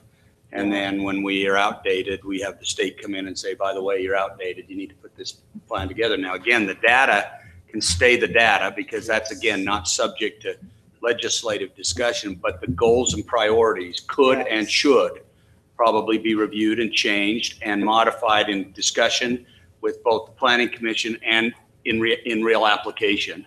And we need to do that. And we need to be more serious about doing that into the future because this is a current problem, affordable housing. So Drew, help, and maybe it's, so what are the goals that we are talking about adopting? Is it the same ones that we had in 2014? No, these are the ones on the end of my report. Go back to my report from tonight. It's in your packet. Oh, back to the. Yeah, there are. Report. Yeah, there's We have 4 goals, and there's the strategies are within those goals. Goal number 1 is increase opportunities for low to moderate income housing to purchase affordable housing. Strategy 1, promote first-time homebuyer down payment assistance programs, such as the Bank of Utah Home Start. That was an example. I think that still exists to assist moderate income households to purchase their first home. Strategy 2, offer incentives to developers to provide affordable, low, and moderate income housing by expanding the zones in which density bonuses apply and offer lower deferred impact fees, and consider establishing sliding scale impact fees. Now, that's going to be a tough one to do. That's what I was going to say. That one's I have a little heartburn with. Yeah. Let's go forward. And number 3 is inventory infill sites to consider for rezoning that may be appropriate to develop condominiums or other higher density housing that is harmonious with the surrounding neighborhoods. Now, this talks about what you just referenced, even though it expanded that a little bit. If you have these lots that nobody's built on and has always a rough time, then we may look at those of trying to help people maybe get a little bit higher density if they're going to come in and offer affordable housing in it. Strategy 4, we just talked about moments ago, encourage the use of high quality manufactured housing. Now, that's part of the goal 1. Goal 2, increase affordable rental opportunities for the low to moderate income households. Strategy 1, partner with the St. George Housing Authority to address affordable housing needs that exist in Washington County. Strategy 2, promote the establishment of accessory dwelling units. And we've talked about this as a council before as well, such as basement apartments to increase the supply of affordable rental units. I think Councilman Clough and I had a conversation the other night that kind of went to this, but this is one of those things we talked about. Goal number 3, rehabilitate existing housing to increase rental properties, home ownership, and reinvestment in Washington City. To accomplish that, strategy 1 could be to promote the use of single-family rehabilitation and reconstruction program to extremely low to moderate income households. This program offers low-interest loans and grants to maintaining and rehabilitating housing. Strategy 2, help locate moderate to extremely low-income families that need weatherization assistance. Assist these households in contact with the 5-County Association of Governments weatherization program. The weatherization program lowers monthly utility bills by making housing more energy efficient. And goal number 4,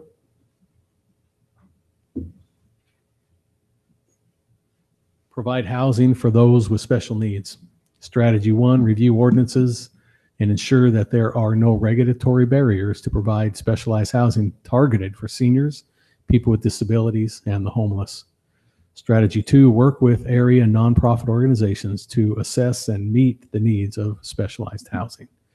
So those are the ones that I kind of went through and found with a multiple of different ones that were proposed. I mean, the 5-County Association of Governments gave me like 7 different communities, and I kind of went through and, kind of thought these actually were the most common in a lot of them, and they made a lot of sense for us as well. Now, the one that did have heartache, a lot of people use this one, but it's the city, the one you pointed out, might be a little bit. Well, I guess that's to my point about the discussion. I think there's some items in here that's been on there for a lot of years, but the city has been vigorously opposed to doing that. I'm not convinced. I can't see why other cities can do it, but we can't. I've heard the discussions. I'm not listening, but I still think there's some things to be fleshed out with that. But I would be opposed if the city and the council is largely opposed to that idea. I am opposed to putting it on this plan, because I think it's disingenuous to place it there without us saying, yeah, we're actually going to try. We're going to actually attempt this and do it. And so give me your thoughts on that, because you're well. First and foremost, these aren't our current goals. These are new. Our other plan is, hate to tell you, it's really, really old. But it was. I was pretty sure I read that in there, so maybe I'm wrong. I read a lot. I mean, I read Cedar City. And a lot of these, again, these were kind of what we were going to do. We were going to amend this like a year and a half ago, but it never did come to pass. And for a myriad of reasons, it just never made it through. And that's my bad there. But these were the ones we kind of were going to adopt the last time we looked at this, and it never did go through. That's just been a couple of years. And so we, you know, not all of these, but most of them came from that, what would have been the 2014 plan. So with that said, but I do want to point out with one of the comments that was made is that, and I think someone pointed out that the state of Utah is starting to really look harsh on cities. And my only suggestion as a staff member is to maybe give that a lot of credence that, hey, we better start looking at how we can approve these things instead of finding ways not to. Tell me this, how do we then, if we have a developer that chooses to participate somewhere, how do we then hold their feet to the fire that this is the rent that you get to charge? Because I see us going in and bending over backwards and they come in and still charge $1,000 a month. That's what the going rate is out there. So how do we get to make sure that housing stays affordable? Thank you. Have we defined affordable? Yeah, Well, it's it's in there. You have part of the median income. I mean, the state's got definitions of what that The- is. the- They say that nobody should pay The a county guy that came in here, even when he was talking about affordable, it's It a scale. varies. Well, that's, And you it's know, all- we had Yeah. one talk about on a particular proposal he had is, I want to build affordable housing. Well, what are you talking? 260,000. And it's like, is that really affordable housing? I don't think it is. Which was more of a conversation of I want to use buzzwords for you to agree with me. Correct. And that's what I'm saying. So we talk about these things. We do. How do we utilize, if these are strategies to do it, how do we then make sure that the strategy follows through, that that's really what hits the dirt? And that's a marvelous point, because in that conversation, it would have been tremendous for one of us to point to our affordable housing plan and just say, nothing you're proposing here applies to this. Please stop using that language or conform to what the plan is, which would have been fun to do. One of the things you got to realize, we don't have the tools that some of these places have used these things. Right. Los Angeles County. Right. Freezes rent. They have the authority. They have the authority to go in and say, we're not going to increase, you freezing rent when you're renting these things. We don't have that authority in Utah. The fact that we're a high demand area doesn't help us in affordable housing. I mean, the prices are still going to be set with they're set at market value. See, that's The reality is, the thing I look at with our strategies here, and I always say that's good to have goals and strategies, but what I see happening here simply goes to the benefit of the developer. All it is more money slides into their pocket. Because they get tax credits or whatever. Whatever it may be. Well, I will Matter point they out, They get a deferred or they get an impact fee that's waived. It's like, if we're going to waive the impact fee, how do we know that this rent is going to be stuck right here? Now, some of them, when they get that federal tax credits, I think there are criteria they have to prove that they've done that. I know that the one we have here has that on it. Yeah, I'm talking about the local guy that isn't doing the federal programs, that just comes in and That's- says, you know what, I want to build an apartment complex and it's going to be affordable housing. I want you to waive the impact fees on it. It says right here in your plan that that's one of the things you're going to do.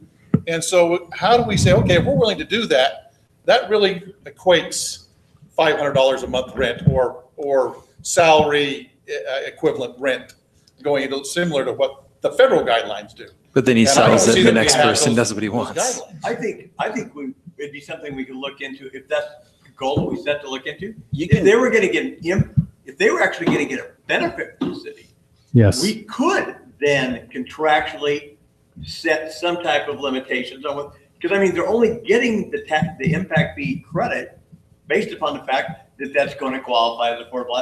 So I think So we a could development try those agreement is what you would go That's not into. the same as saying we're freezing your rent because we have zoning power. Same situation if we have a developer that wants to come in and if we say, okay, we're willing to give you a little higher densities. If 5 of those homes are affordable homes, do we get to set the price on those? Could we work out an agreement which Well, they- that's where that development agreement you'll go into. They get the benefit.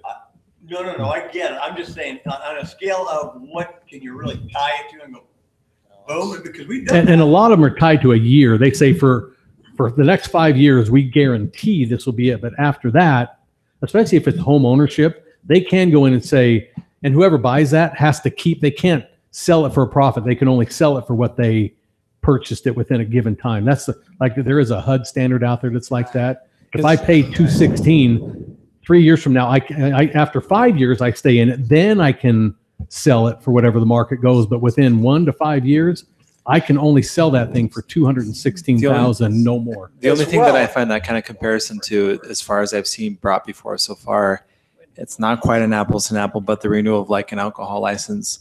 If there's a renewal of this contract or whatever, that's a yearly or whatever, if there's any changes that have to be brought before the council or something like that. If we were going to enter into something like that, is what I'm thinking. Legally, we can't. Well, but I to your point, it understand, would but be, I'm trying to see if it is possible. it would be very interesting to put a question like that to our planning commission and a representative from the 5 counties who are much more intelligent on it and might have some better ideas of what could actually be done. So let's get together and discuss it. And our state legislature and see if they would support, if we went to those efforts, if they're going to support legislation, we could recognize that as opposed to, because that's driving a lot of this, is that we're going to be paying for it one way or the other if the affordable housing doesn't come up from the legislature. What I They appreciate, got to be willing to work on this stuff too.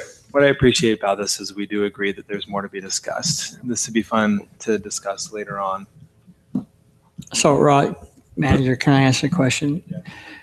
Is the state saying, okay, by July 2018, we have to have a plan in place, or are they giving us a timetable, or are they? Well, the only thing that always worries about me with more discussion is it doesn't happen.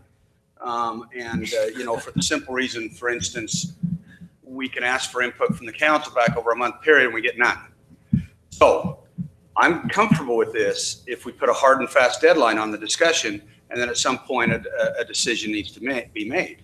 A decision needs to be made with the understanding that this is a fluid plan.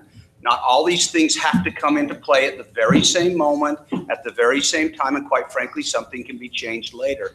But I do get worried when we say, well, let's have more discussion, if that discussion just simply gets us further and further from adoption. Well, I don't know that the plan is a problem. I think the how and the who and the when It's us are the problem, following, and that's the discussion putting it into that we play. need. That's what we need to work on. Let's Is how are have we an going to, open- let's how are we have going to put the anything hearing. into play? The discussion's the execution, not the plan. The plan, I don't have any problems with the affordable housing plan that's in front of me, and I think we ought to adopt it and move forward, and then talk about the execution of it and what that we do to meet with it. Yeah. But if you're trying it, it's putting the cart before the horse. I mean, let's get the plan in place and then discuss the execution side of it. Well, I'd take the counterpoint to, not the counterpoint, but the exact same thing from what almost Roger's saying, that is, if you pass it, then where's the pressure on you to have the meeting, to sit down, to finalize it and get it done? I think that by not passing it and keeping it out there and being very, we talk to the mayor and we get it on the agenda and we get moving along on it. It leaves the pressure on us because we do need to supply this and have this on record. Keeps pressure on us to get us to be timely. There's no doubt that there's two parts to this plan. We know that. The first part, and it's important part, is we need to come in compliance with state statute. That's a reality, and we want to do that. Second part, of course, is having a plan that is effectively executed. And so there are two parts that are equally important, and we just want to make sure that we hit those parts. Yeah, I think all of this is good and great. Let's move on. To it. It's a public hearing. Yeah. So any of you out there that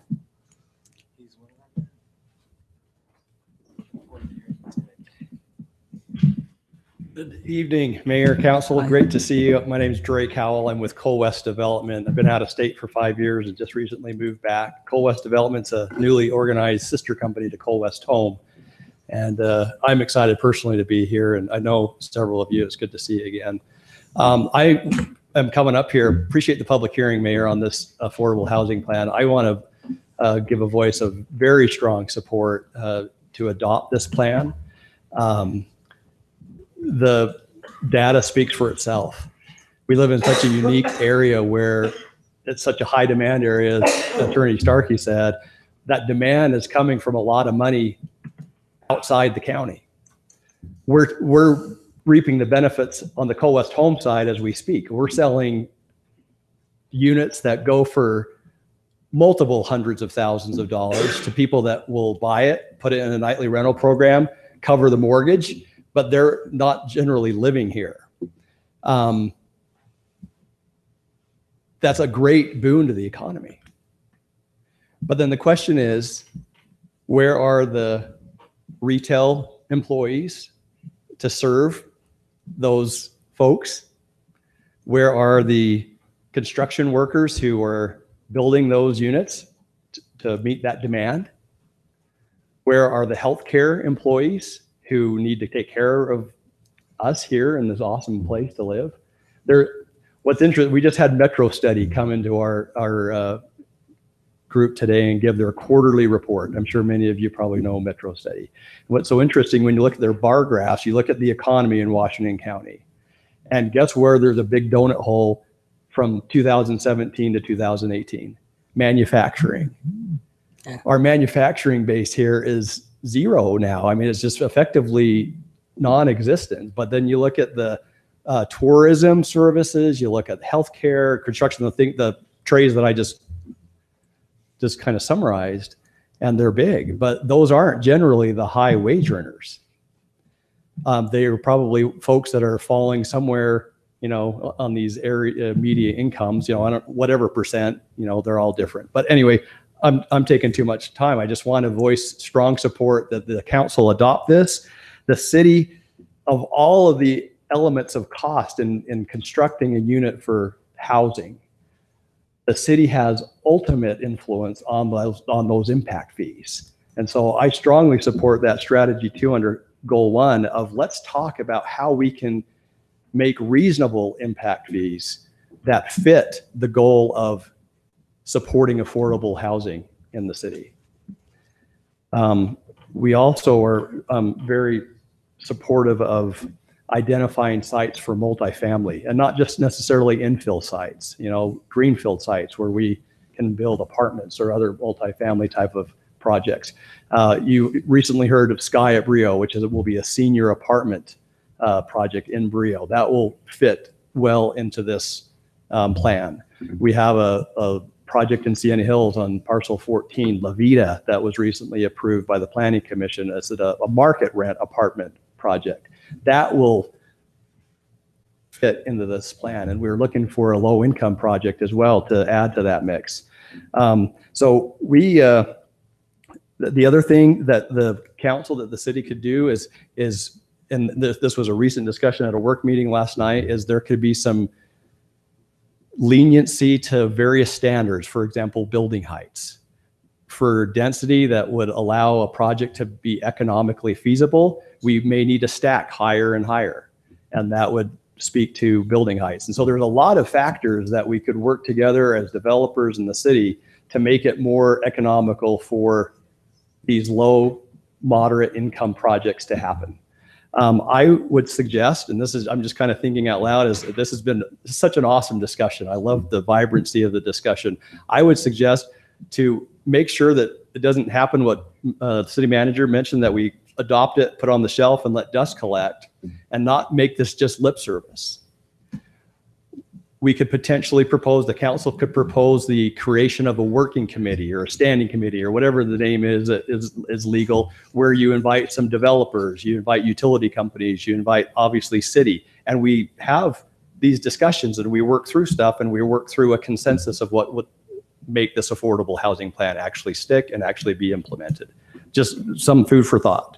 But we're just really excited to be hearing about this plan and look forward to helping. And we'd love to be part of a committee. If you do decide to form that, we'd love to sit down and brainstorm and come up with a plan. Thank you.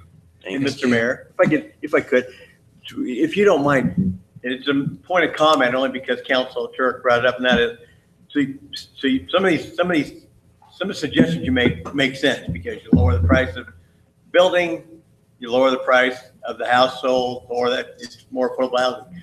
So if the city were to consider something such as increased height, decreased or increased densities, what is a developer? Do you think developers would consider then locking in to make sure that those did qualify as affordable housing? Because as I hear Council Turek is a good point. That is, well, yeah, we can do these things, but what guarantees us that that's even going to qualify? Our developer is going to come and say, well, if I got 38 feet on that building, 5 years, that's all going to qualify.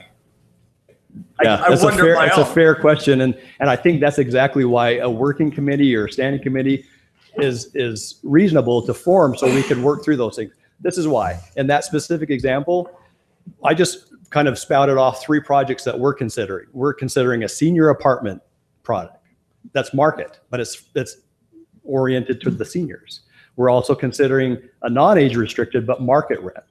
And then the third, we're considering a low income, which would have these tax credits kind of associated with it. I think in each of those cases, excuse me, the answer would be different to your question. But the point is, we're open for discussion. And I think it's such an essential and compelling challenge to our market here in St. George that it needs to be had. And we'd love to be at that table and talk through that. Great, Thank welcome you. back to town. Thank Yeah. you. Thank you. Thank you. Anybody else? It's late, I'll be real short. For a tall man, that's a horrible Yeah. order. Jim Raines, who's probably submitted more zone change applications in Washington County than anybody I know. So I've been through this process for 35 years. For instance, we just brought a project on. We sold the lots for 62.5. Model home sold for 500,000. Didn't quite work out the way I wanted it to. So it's a very complex problem. I think your plan, goals and objectives are great. I think you should adopt it, but I think you should add a provision to that plan, say that this plan will be subject to an implementation agreement. And then you sit down and write a separate implementation agreement and address the issues. It's density, it's cost, it's units, it's dividing it where you're going to put it. Nobody wants it. I can't come to you with a zone change for affordable housing without filling your room. I want to put one in Green Springs, I'm shot. The mayor has to send the police chief to sit by me. You have to have an implementation agreement. My suggestion, you create its own land use designation. It has its zone, and that zone is backed up by a development agreement. And they have to commit to a development agreement to do it. Because no matter what you do with your existing land use structure, I can sell lots for 62.5 and the builder can sell the house for $500,000. And that you're going to have that problem everywhere, but you're going to have to address 1,000 different issues: density, building materials, building heights, all parking, amenities. You know, the more dense, the more amenities we want. Well, the more amenities the developer builds, the higher he charges for the units. So you have to figure all that out. But don't try to do that in one document. Do it in an implementation agreement, implementation plan that's attached to your state statute, and then you're not held up. We just put a provision in this plan that says that this will comply with our yet to be adopted implementation agreement. Just a suggestion. Thank you. Thanks, Jim. Any questions for Jim? Okay. Kyle, come on. Kyle Paisley, I'm the Deputy Assistant Director for the State Trust Lands Administration. I'm here for another issue you'll hear later, but I just wanted to stand and also advocate for adoption of the affordable housing program and just offer my personal services and the agency services to help you to formulate that plan. I have some expertise in this prior to my time at SITLA with affordable housing and working with that. So I would be happy to work with you and see whatever we could do to make that work. As Jim said, it is a very complex issue, socially, economically, the way you implement it, the way you execute it. It's very complex, but something that's extremely needed if we want this community to survive and thrive. And so I just wanted to offer that and let you know that we are supportive of that and supportive of helping you in any way that we can, me personally or as an agency. So thank you. So thank you. That's very helpful. Thanks, Kyle. My name is Lynn Eldridge. I live in Ridge Point. I just liked what was read earlier, higher density housing that is harmonious with the surrounding neighborhoods. When it comes to affordable housing, I hope you can put them in the right place, by the freeway, by the Dollar General or the car wash, areas that are going to affect our housing. Have you guys made a decision on nightly rentals? Is that tonight? That's tonight. Coming. Okay. I just, Now, you shouldn't be commenting on that because Okay. that's not, But it that's does- not even near what we're it does- discussing. okay. Affordable housing is what we're discussing. okay, thank you. Thank you. I do wonder about the nightly rentals. I mean, it is a component of our area here. I'm not going to go into it, but as we drive that end of the market up, we are certainly exacerbating the issue of affordable housing. It's a component that we need to be aware of, which isn't. I'll leave it at that. Anybody else? Okay, we'll entertain a motion to close this part. So moved. Second. Turek, aye. Ellison, aye. Granger, aye. Ward, aye. Thank you. We'll move on to item 9, ordinance, consideration to approve an ordinance adopting the affordable housing plan for Washington City. To make a motion that we approve the ordinance with addition to it, that we form an implementation plan and a standing committee or whatever we want to call that committee to help us to look through some of those issues. I'll second that motion. Just one point of discussion that I have a little bit of, I don't know, heartburn or thought provoking, and maybe it could be handled in the implementation process. That's the basement apartment issue, because that's something that we've had a lot of problems within the community of people who have been doing that it does cause us a problem. I wonder if we want to promote the basement apartment concept and leave that a part of that plan, or how you could implement it as part of the implementation process.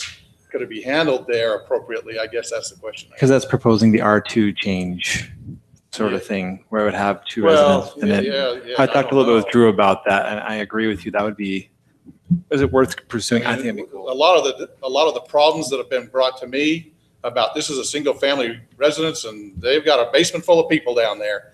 And how do we enforce that? And now we're saying, well, we're going to promote that. Right. And so I guess that's a concern that I have, and maybe we can handle it through the implementation that said we'll handle it through zoning and try and encourage it through zoning. However, have a hard time trying to encourage it when I really don't like it, what it does into the neighborhoods. Well, I've seen that be very successful in other neighborhoods away from here. And in some cases, you know, you have a resident that lives upstairs and they're kind of taking care of who's down there and putting the kibosh on things that get out of hand. But it is possible. I think there are a few items in here that need to be fleshed out a little bit. And you could possibly take care of some of that with some to your parking point, it could be ordinances. part of or- the implementation that the owner is still residing in the home rather than renting a basement and It renting a could dog be, and there piece. could be a limited number too. So I think part of a implementation Could be plan handled in could, Okay, good point. need some of that.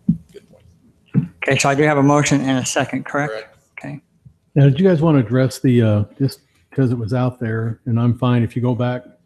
It's totally up to the council. The strategy too.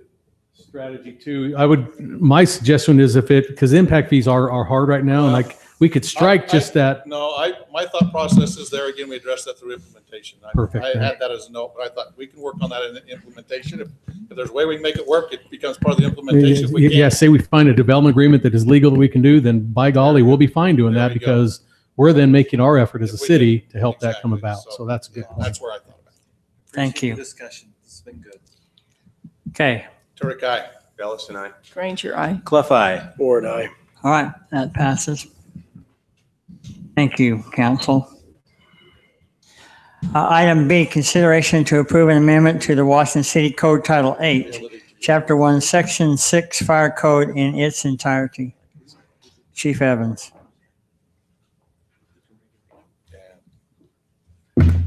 Good evening. Thanks for a minute or two. Hopefully this one will be an easy one for you.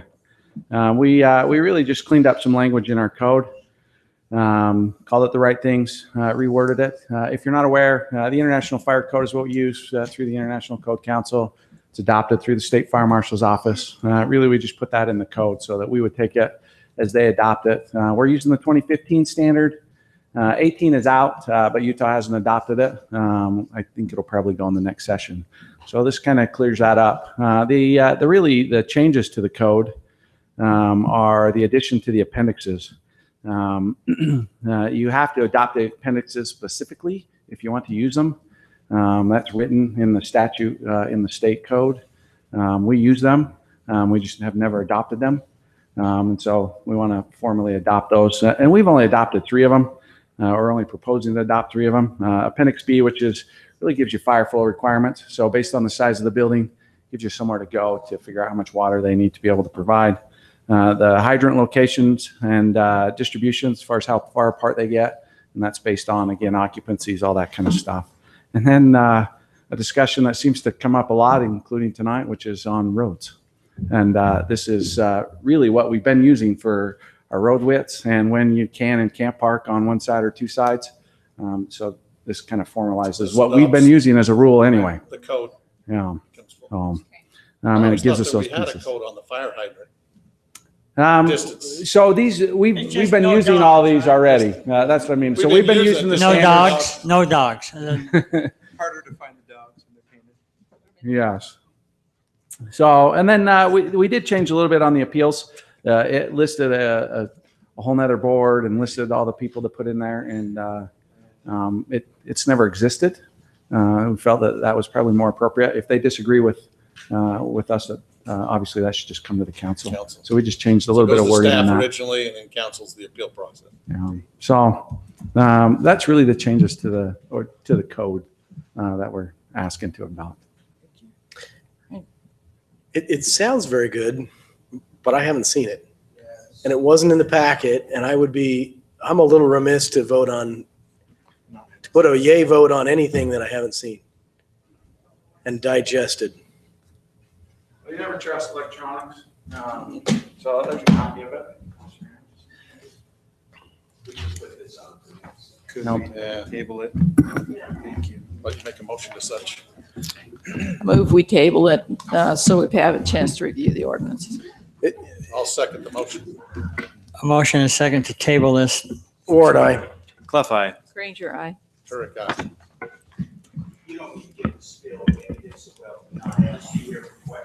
That's all. Is there, so I, and again, I haven't looked at it, but do we have anything in there that kind of highlights the changes, or are we looking at the full It's in there. I had it. on the digital? I'm looking I had through it. your. It was all electronic, so it was somewhere. We can blame it on Steve because he's not here. So. And the current code's still on the books too, but it does have the changes and what we changed. Thank you. Thank you. Yeah. Okay, thanks. Thanks, item C. Thanks, chief.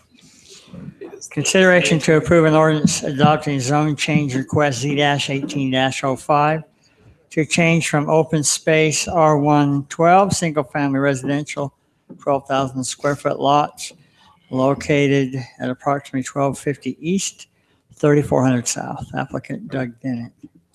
Thank you, Mayor. As stated, this the 2-week holdover is complete. Item is now ready for council action. Just to remind you, again, it's a request from open space to R112. The Planning Commission reviewed it on their April 18th meeting. They unanimously recommended approval of Z-1805 from open space to R112.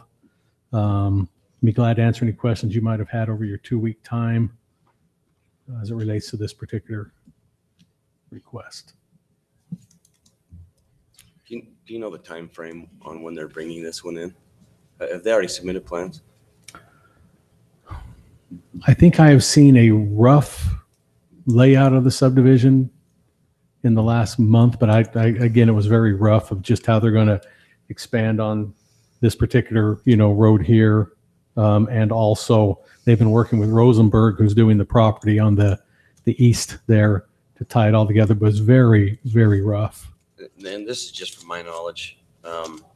This is on the 3650 South right away, so that'll get built as it gets moved out. Mike, is there a time frame on the interchange? So just whenever the roadway will get built out and just kind of hang loose. Okay. Have a huge cul-de-sac on the end of it, I guess, for a Maybe. while. long as the fire trucks can make a loop. That's right. 200-foot radius. Unless there's other discussion, I'll go ahead and make a motion that we approve an ordinance adopting zone change request Z-18-05 to change from open space to R112 single family residential located at approximately 1250 East, 3400 South. I have a motion. Do I have a second?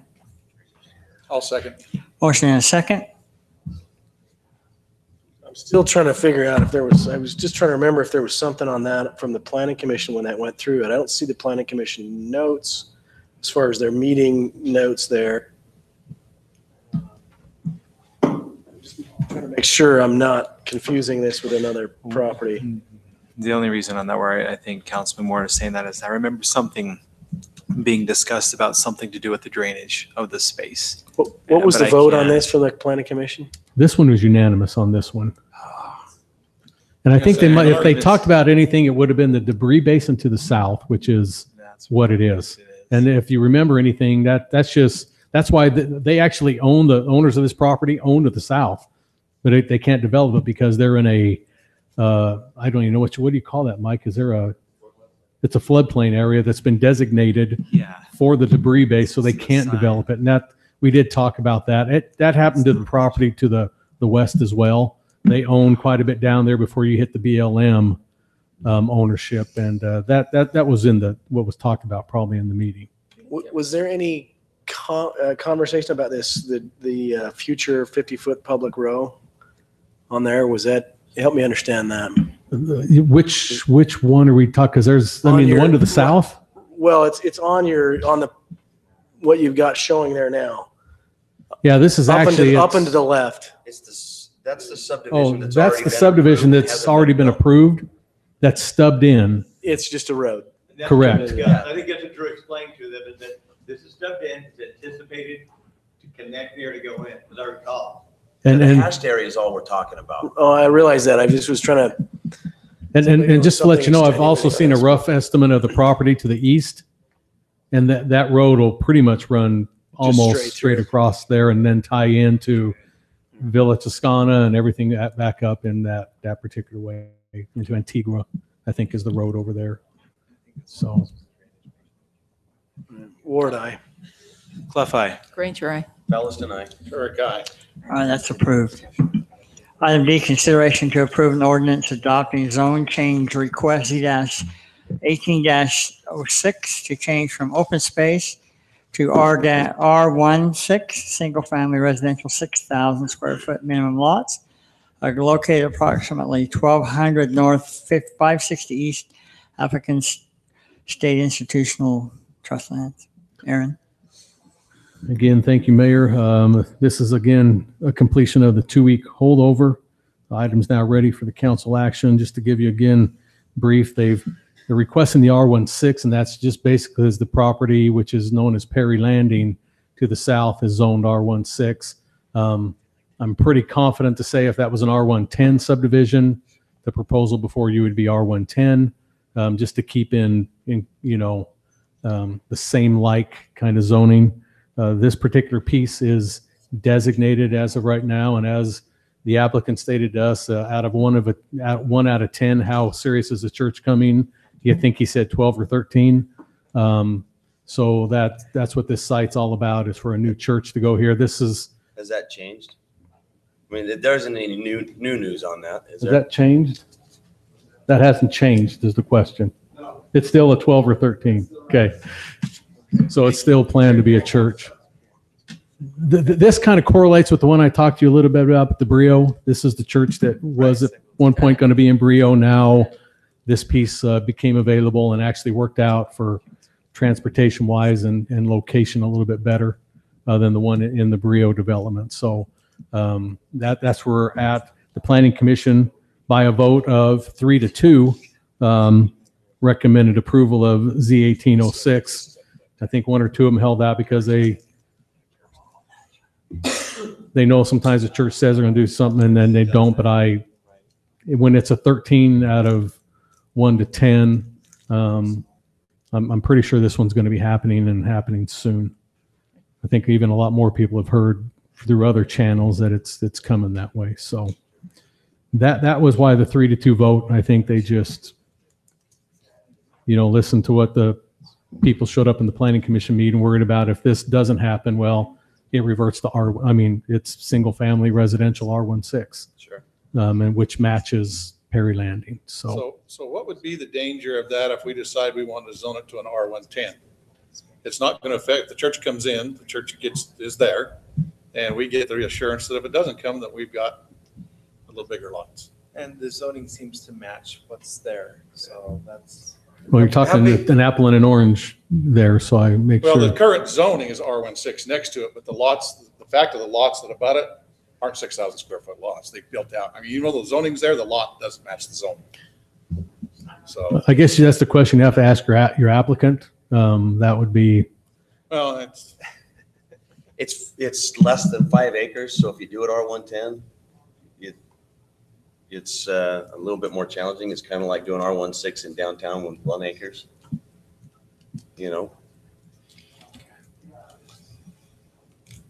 but if we're so sure that the church is coming there, it just gives us a little. 15, 16. I mean, I just like to say, if really the church comes, it makes no difference. Well, it looks. But if it comes apart and it doesn't come, all of a sudden we don't end up with 6,000 square foot lots. It looks to me like the lots directly adjacent to it are. They're not. They're not. Okay. They're bigger. I think they're 8s. Okay. Well, Mayor, I'll make a motion that we approve an ordinance adopting zone change request Z-18-06 to change from open space to R16 single family residential. Second. A motion and a second. Turek, Aye. Ellis and I. Granger, aye. Clough, aye. I'm kind of the same as Turek. Ward, aye. they kind of strong armed us, didn't they? Thank you. That passes and approved. Items E, consideration to approve an ordinance adopting zone change request Z-18-07 by amending the PCD Plan Community Development Sienna Hills Section 1, 1.2B, 3.1A, 3.5, 3.8, 3C, point E, 3.116, and 10. Thanks. Did you get them all, Mayor? For Sienna Hills. Thanks, you guys. Okay, once again, for the third time tonight, the 2-week holdover is complete. Items ready for council action. Again, just to catch you up, this one had quite a bit going on with it. Most of the discussion, of course, is geared toward parcels 6, 7, and 8, and 17B. I don't think you had any issue with 17A growing by 5/10 of 1 acre, I think. I hope we didn't have any to worry about that. That's also part of this mix. But 17B, of course, is where the landfill is. They're wishing to change that, remove the landfill. At their cost, they just wanted to be able to change that designation over to multifamily townhome to help offset that, and getting rid of a landfill is a pretty big thing. So that particular item's there. And then the other ones, of course, then they were going to move some park area, as you see up to here, but also create a trailhead down at the bottom of 17, which will include a parking area, bathroom area, et cetera, to get them on the trailhead. And is that considered, in a sense, I've known it's been thrown around like an exercise park, trailhead, bathroom thing?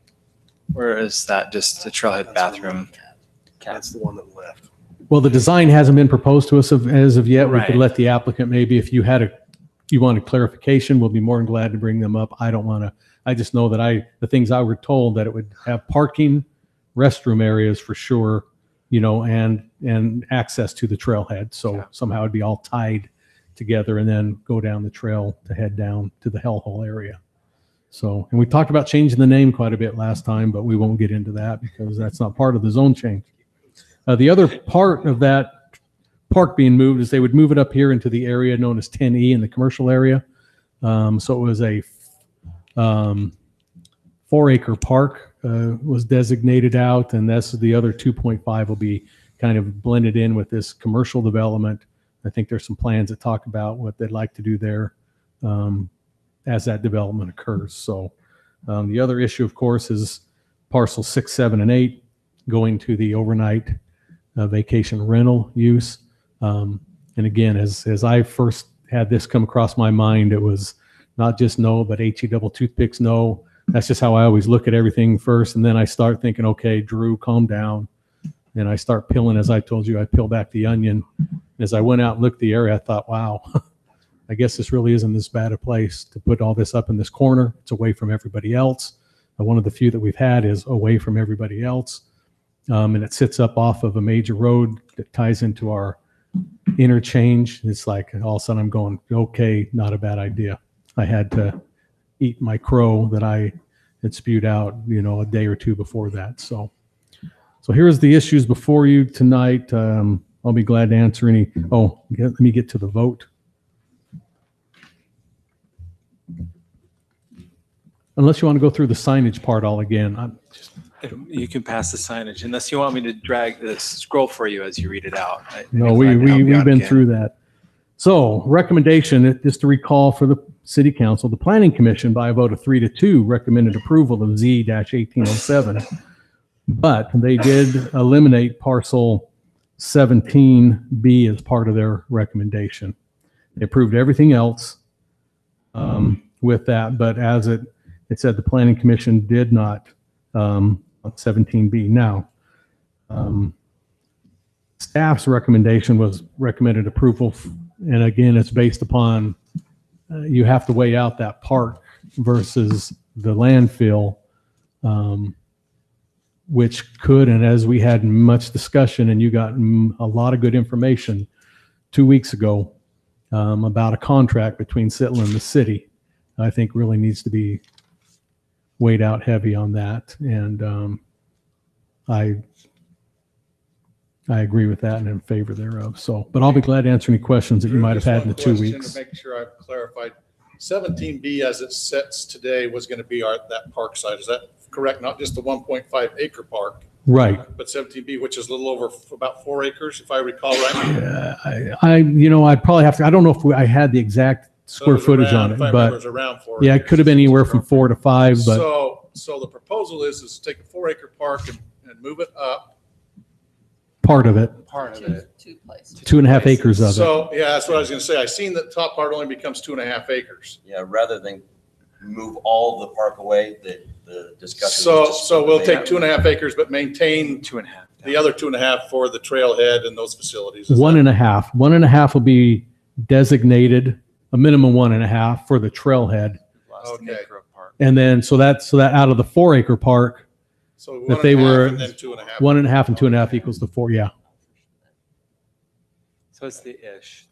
They're maintaining the park space. So according to this, we should have roughly 4 acres of park. So it's just that we're splitting it into 2 different parcels. Right. So it's not like we're just dropping. That was my concern at first. I seen 4 acres turn into 2.5. It wasn't adding up. It's like, and okay. I agree. That's why we put this fun little green dot here, is that trailhead is, no, the Sitla still wants to make sure that trailhead is built. They've mentioned that, I think, half a dozen times between the Planning Commission and the City Council meeting, is they plan on putting a trailhead there and having those restroom facilities and sufficient parking, and to make that an enhanced trailhead there. Okay.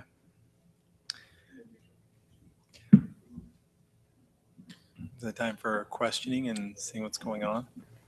Well, like I say, all the other, we just kind of hit those things again we've talked about in the public hearing. So any questions you have for me, if not, I'll step aside. Yeah, it's not a public hearing, but if you have questions, additional questions, you're welcome to But ask. the applicant, you can feel free to, it's their application, so. Okay. I do have a couple of questions for the applicant on Sitla for the 17B area. If I could ask a few questions.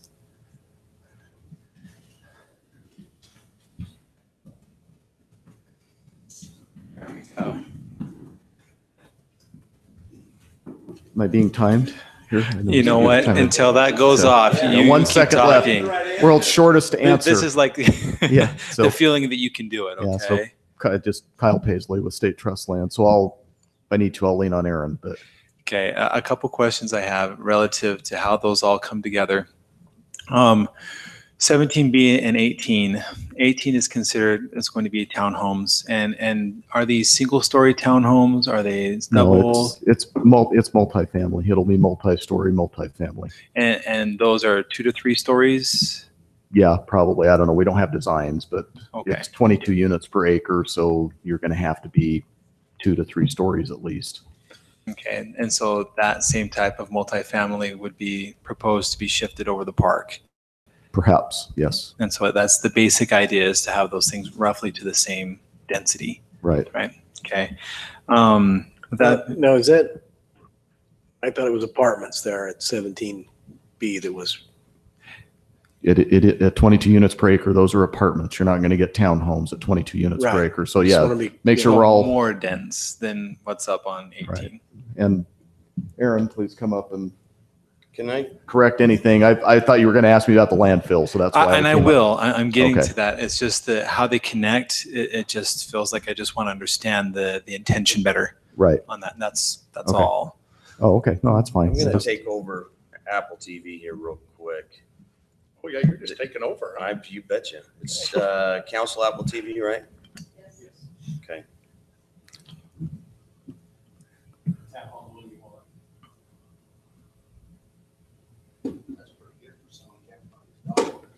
I know, that's a problem.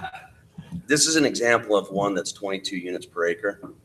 That I know there's some concern about distances with homes and things like this. This is the way this project was treated, where they used carports and garages around the outside and stepped the apartment buildings back.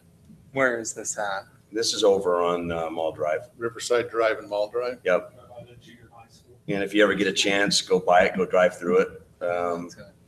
Looked at having my son live there. It's actually kind of a nice place. They had all the pool and park amenities on the interior, and had the exterior as parking. So Parking stories. Is there storage there? yeah, those are garages that go around that people have for storage, so that you go in that project. You don't have bikes around, you don't have trash laying around. It's a very clean facility. It's very well maintained. And it's all carports, and there's separation there from the other projects in the area. Now, there's roadways between, in this case, but even if you had some residences close, those buildings aren't any closer than about 65, 70 feet. How many acres is that? Oh, heck. I don't know that I have that on here. Thank you.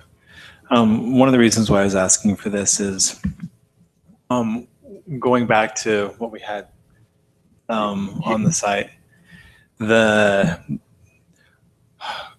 With what's being changed, I went and walked the dump, and have we determined for sure the parameters of the old dump? Like, feel very confident that this is where it's at, and it fits within zoning as it is now. It's not going to be beyond that line. It's further out. Okay. We're pretty confident to a 90th percentile that we're exactly where it is with that. Because when I was walking beyond that down by the river, it's, well, not by the river, but by the stream, the drainage in there, that there's some significant mess in there. One of my concerns is, as you go in and you start to dig it up, one of the commitments was, if we are to do this and it changes the density and you build the housing, that you will make sure it meets, I don't know if we cited the EPA or just a environmental cleaning, what was, who you said would be making sure it's cleaned up? It would be DEQ. So we're cleaning Department it of up under Environmental the Quality. voluntary cleanup program under DEQ. We're trying to not get you involved as a potential responsible party under the EPA. Right. And so as the A whole DEQ, different process. creature. Good. A whole different creature that puts you on the hook for the cleanup. So within this, you guys are voluntarily cleaning this up, and we'll make sure it's cleaned according to the DEQ standard of being cleaned and checked good to go, build a home on it. Correct?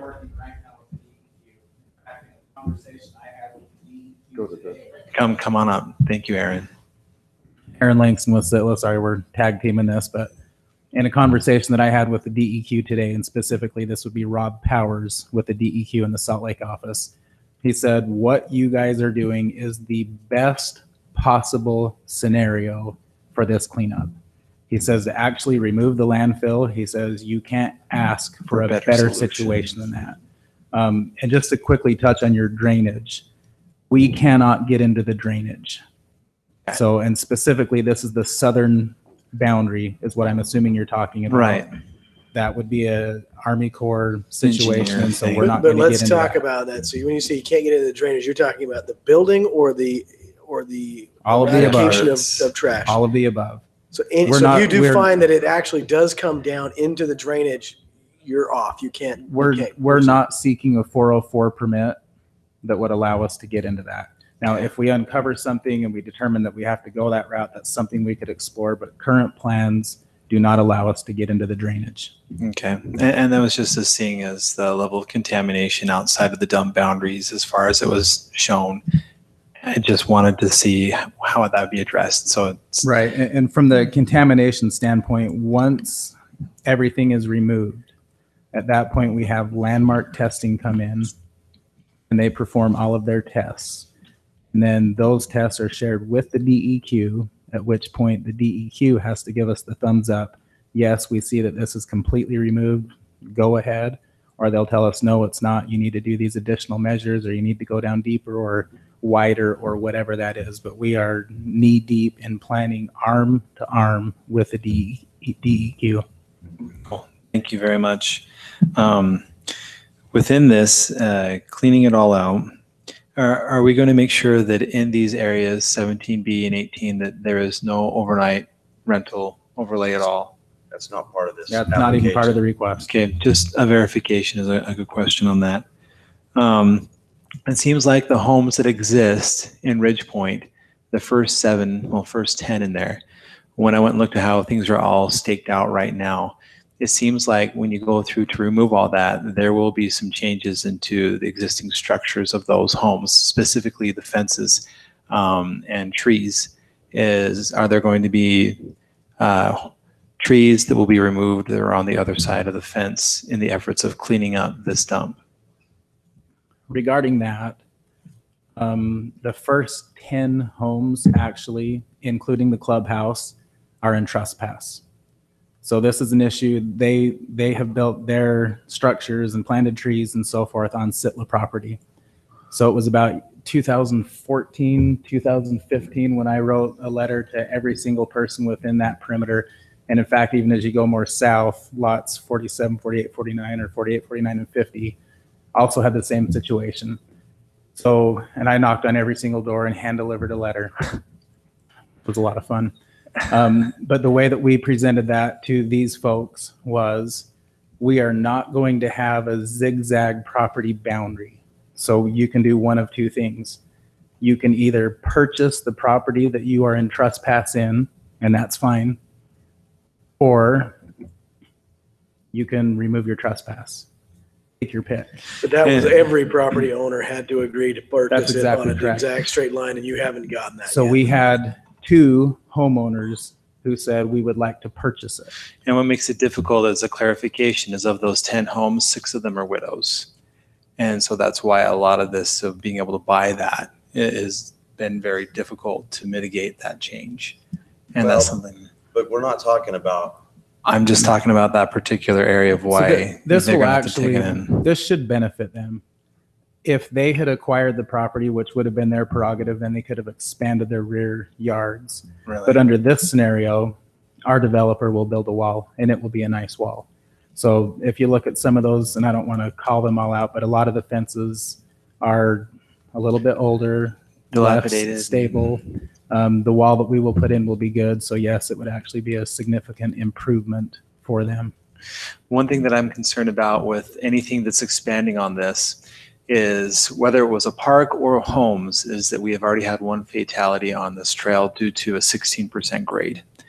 And I'm concerned, now I know this is not a direct thing, but it's something to consider as a council's look down the road scenario. I think that one thing that we'll have to consider as this moves forward, not to impede anything tonight, but may have to mitigate just the overall increased frequency. I consider a kid on a tricycle that feels like he's Superman going down there and finding out that he's not. So that's just another point to throw out there. If that ever comes up, I'm happy to discuss it, but not part of this application. So as pertaining to anything related to the rest of this application, will the indemnity be removed when you guys have the clearance from the DEQ? Yes, we removed the landfill. It's gone. Address that really quick. Yeah. Make sure that this is state indemnity that's removed. We cannot remove EPA indemnity, federal indemnity. That's always an overlay from this That's forevermore. always an overlay there, but we will try our best to make sure that it is removed completely. So you have the two moving parts. We got this under exchange agreement as something Right. that could be used in one way or the other. If we can't use it, that becomes an issue for us under statutory law of our agency. And, tied with that, we're trying to get rid of the landfill and take that indemnity, or not that indemnity, but take that responsibility. So we've not even started the EPA process to identify the city as a potentially responsible party that would trigger you to clean it up. Is that not, is that currently not articulated out? The city has already got a liability on this issue. Oh, I think it's been articulated. Yeah, so, Yeah. so when you Very take that broad. away, I mean, how do you, right now, it's the city's liability. Right. My question is as you remove that, how do you indicate to the city that now it's We can work through with the lawyers to extinguish the liability cause that came with our exchange agreement. I think that will happen. We can remove that, but what we can't do, any more than we can do right now, or before, what we couldn't do, is force the EPA never to name the state as a responsible party, because they will name everybody online, Right. like it or not. So as But long what as we it's, can't do Well, they'll name everybody that is dumped, and we're going through this in the Northwest Quadrant. So as a purchaser, as a bona fide purchaser under CERCLA, we would be exempt. But we'd be removing the indemnification Right. part, which is right now what is recorded, and Well, I think which is Right. what the state would go to look for us to indemnify them for any. Yeah. So I mean, we're willing to look at that if we remove it and go through those hoops. But like Jeff just stated, none of us can remove the EPA requirements. That's just something we can't simply do. because it was used as a dump and forevermore. Yeah, and it's there. and we'll clean it to the nth degree to make sure that there's very little possibility anyone But comes they're back on you. mitigating- That's what I want. They're mitigating the liability.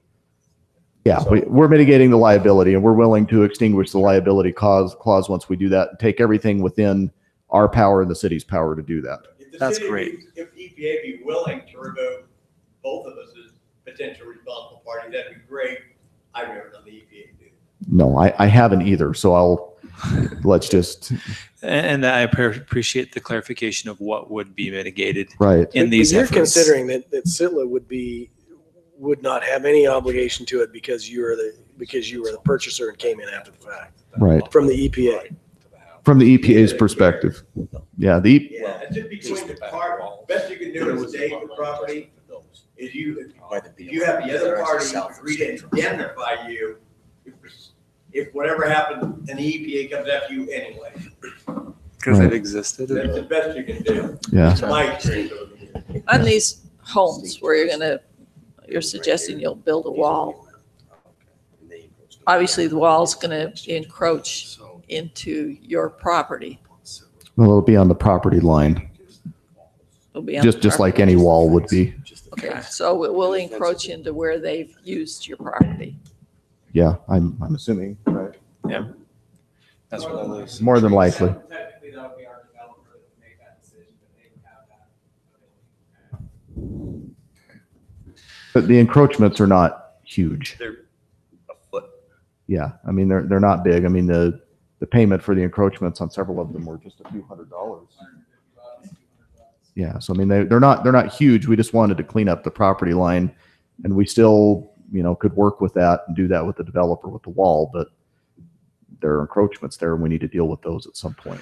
The biggest encroachment actually is the clubhouse. That's true. And I don't know how much. Almost substantially bigger. Yes.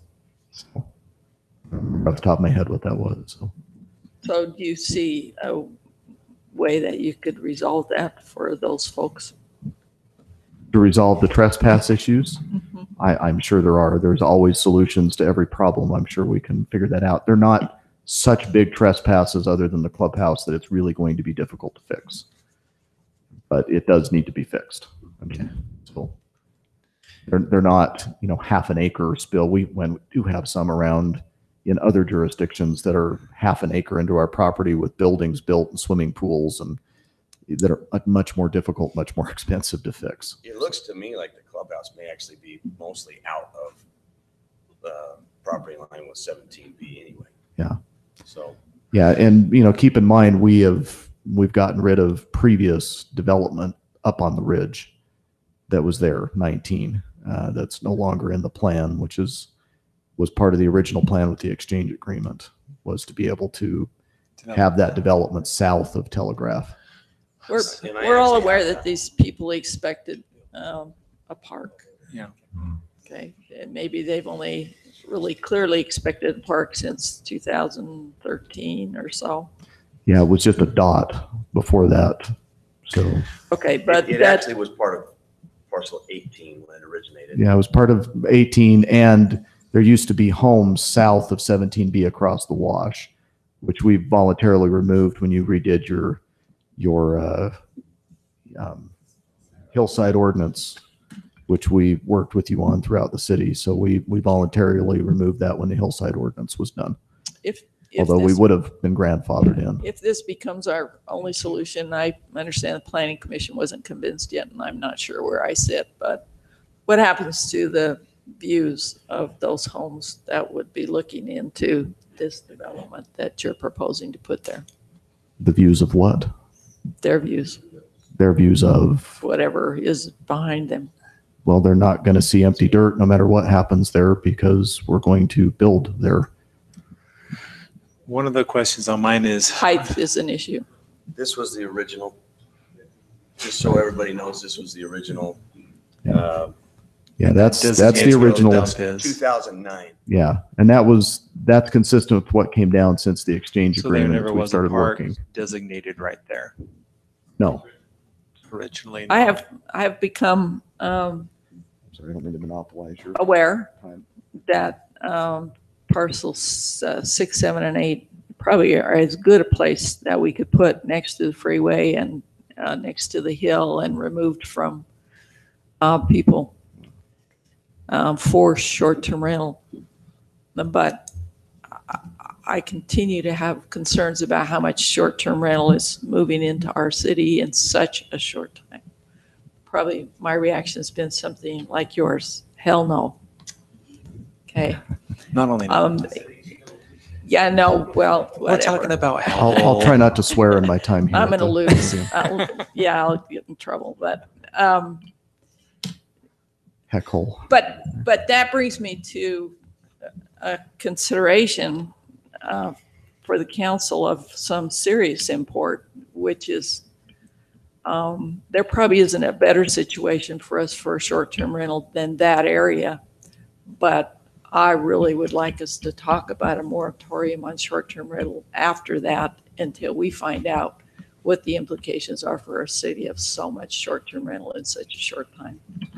Well, I can tell you my thoughts on the short-term rental. If somebody came in for putting some of it in the fields, I'd have some heartache. I just, in this case, it doesn't access through any neighborhood. It accesses through arterial roads. There's a quarter to a half a mile from any existing residence. There's no future residences that would back up to it the way they've laid it out and kept some space between. But it is already in an area that doesn't apply because you don't have that same for 3, and it's compounding that because you're just adding more short-term rental into an area that's 3 doesn't apply to that. I wish maybe we would have thought of it. Yep. I've been up through there, yeah. Because I've walked it many times. There's a lot of separation that will be kept and maintained by the valleys and the terrain. Topography there. I mean, the topography and the way they've laid it out, the separation will be. I would agree with the council. On 8, I would like 6, to have 7, 8. some deep discussion about long-term effects of short-term rental. I think that's worthy of Yes. discussion. I feel it's a compelling So public I don't know what the interest. proper way of doing that is. A moratorium, as we learned last night, may be challengeable in that, but at least worthy of, well, let's look at it, because Well, but you're not doing a moratorium on building. You're just doing a no, moratorium a short-term on overnight short-term rental overlay. situation, because I think there is some good discussion to be had there. There are parts of it that lend itself very positively to the community. There's parts of it that are very negatively to the community, in my opinion. I just And want to know so some of that what. should be part of discussion of is what really is that impact, and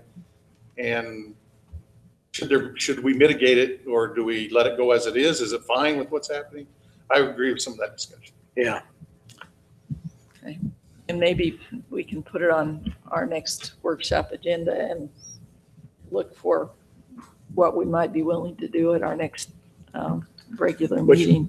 Which could be a start to that, but honestly, the long-term effects, well, I don't know that we know. Well, we won't What we're know. That's into, why I yeah. think we need. Well, to- that's Yeah, some of no, the stuff I'm you have to try having and look into the Yes, future. And yes. some of that's discussion area of futuristically trying to It's, make those it's decisions. but coming that's- at us too fast, and I think we need to slow it down. I think maybe one of the things just hit me as you were talking about that. We do have some communities that have been doing this a long time in different parts of the country.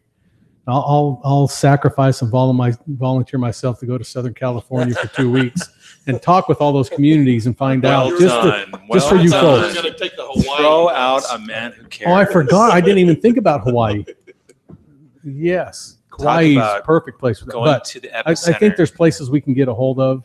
It depends on what data we want to gather. That's the thing, though, where I feel like the data that I would like to gather outside of the safety and the function and its overall, public health, is how in the world are we managing these at a city level?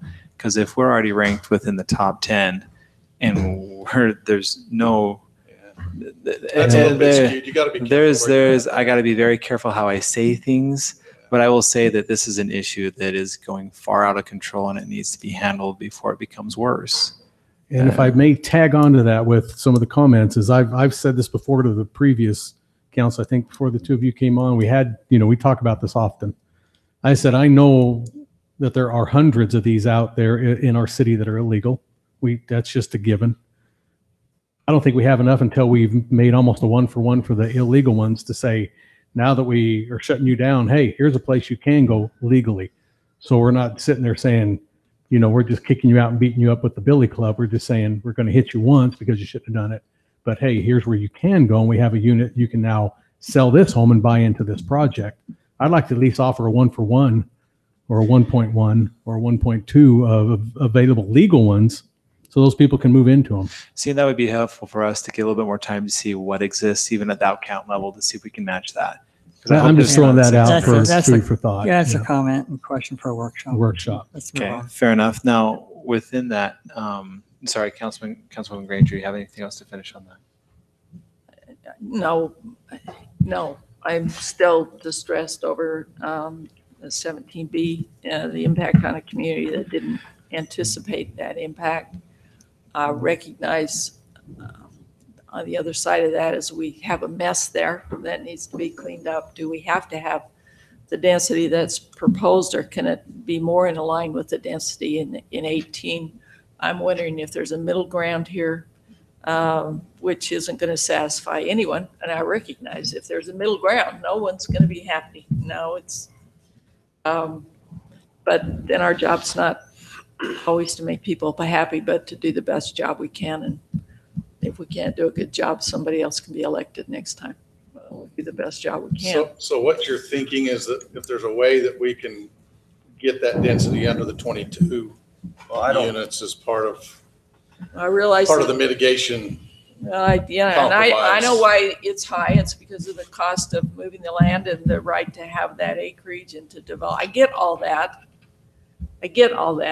But we also created some expectations in that community that I think we need to listen to a little bit and see if there's not a middle ground. Well, and we have some haven't heard a middle ground. We've heard nothing or a park or 22. I don't know where the middle ground, I don't know if we can do a middle ground, but I would like to talk about it more. Yeah, Councilman Delson showed 3 different maps. It's changed quite a bit. I mean, I see those that. folks knew that there was going to be townhomes there at one time. Then they knew there were going to be, and then it went to this, and then it. So It the actually started out with expectations, no park at all. right. I get that, but Yeah, it I'm didn't just- start out with 22 per acre. That's And we that is typically true. don't put that kind of high density right next to homes. We haven't done that in any other place in the city. This is, My curiosity would be what the density is in Ridge Point. I know it's higher than the average, but I don't know what it is. so I guess I don't want to ask the question for Councilwoman Granger. Yes. I'd love to hear anything you have to say. Next to the microphone. So far, it's been good. So let me throw out the original densities on that side of the street were 16. And we'd be willing to entertain 16 at 17B. You want to What is the density on 18? 22 currently. So you would drop it to 16? No, 17B. 17B. So what's before you right now is for 17B to mimic 18. So it would come in at 22. What we would offer is that we would drop it to 16, which was your previous highest densities in the city for So 16 multifamily. units. 16 That would be a units to the acre great instead of step in the right 22. direction. I would be very grateful if that would be a possibility. Well, it's a possibility. I'm offering it. We're not going to squawk about it if you do 16 and Would that still 17B. be in a point because you're removing a dump? Okay, Well, we are- that still makes it feasible for you at that point at that density, or it's a benefiting factor for you as the developer. He's going to make it. Yeah, and that's what I'm. Honestly, I don't. The density isn't an issue for me. Well, I think it Because- is for those folks. Well, I understand, but I can show you plenty of great projects at 22 And per I think acre, they can show find a you great plenty of project great at projects 16. 4. You Right. showed And I me, know the but it looked like developers done. 20 acres. It wasn't 20 acres. It's more like 5. I think It really that, is. from It's my not that opinion, I think it's a concession of an absolute wonderful relationship, considering the means and the request of people who live there that we're representing. I think that would be a great thing to consider. I would appreciate that if it's a possibility. We'll throw that out there. Can I ask one other thing? If looking at that, I think it's the 17A. One thing was the density that was addressed in the park, and I get that. But when these homes start to be built in 17B and 18, would it be possible where 17A is to change the connecting road that goes into Ridge Point to where it would be diverted into the new 4-way stop that would happen at that I signal? looked at that, Councilman. You're going to have to take somebody's house out to do it. But we thought we might have a little bit to it, which we have roads. Yeah, You're talking at the bottom down. Where are you going to do that? If you look at it, Right, there's space. right here, right in front of the bottom house. And that's one thing of considering it would, I think, serve that whole entire area as a public safety concern because we are going to be increasing cars, people coming in and out of that area.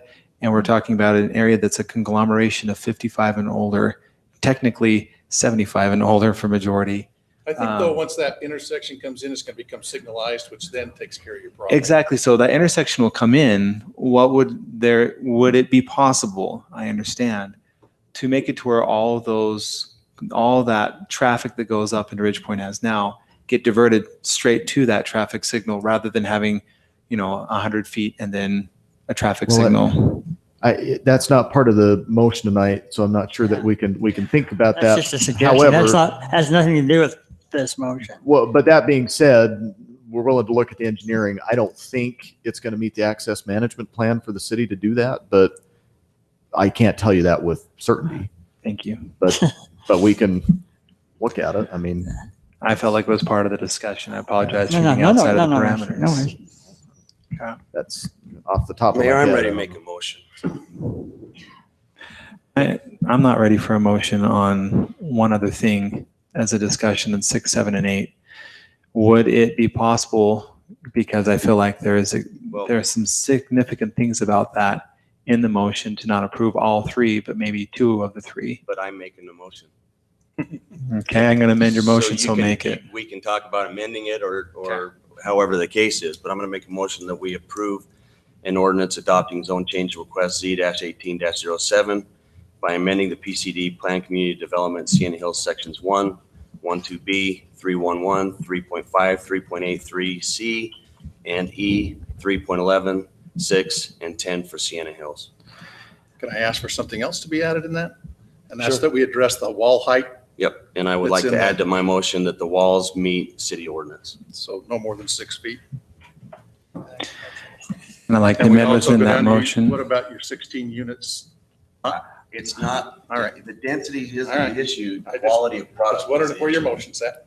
I like to make the amendment that Well, you 16. got it. Let's wait for a second. Okay, go. I have a motion, do I have a second? Second. Within that, now do I make an amendment or is that after we vote? Within that amendment, I would like to see that the density in 17B be reduced to 16 within that motion.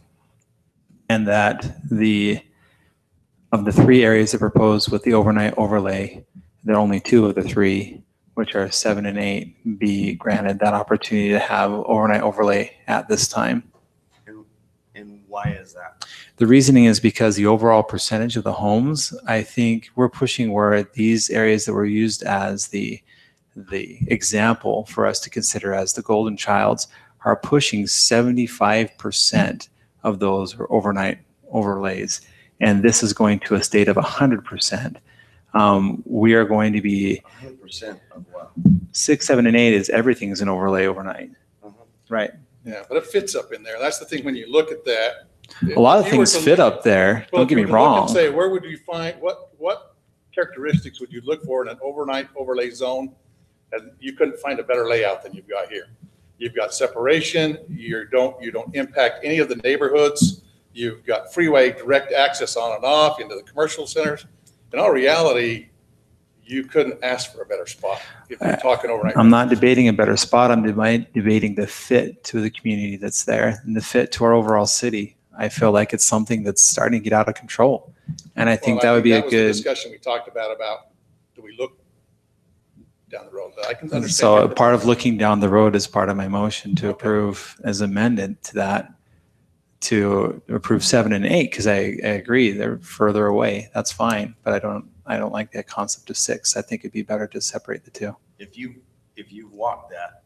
I have valley where walked 6 that. is, affects no other neighborhoods. I appreciate your opinion. I think it does. I don't agree with that amendment. I don't agree with Well, you. let me offer an amendment to the amendment then. And that is the fact that we would go with the amendment of the 16 units per acre down on 17 B. that you had, but that we would include all of the overnight rentals as proposed on areas 6, 7, and 8. Well, so I really appreciate Sitla's offering that up there. I just, with the legalities of what are there, I'm wondering if that's a portion of this that we could possibly table, make sure that we have all I the don't think legal table gets ramifications us anywhere with that. on The that. thing I to look at with the dump, I guess if I thought my way through it is simply, as I internalized, I said, what if I had a cancer cell laying inside of me? That right now, it's not doing anything but sitting there. But the doctor says, under the right circumstance, that thing could really take off and go.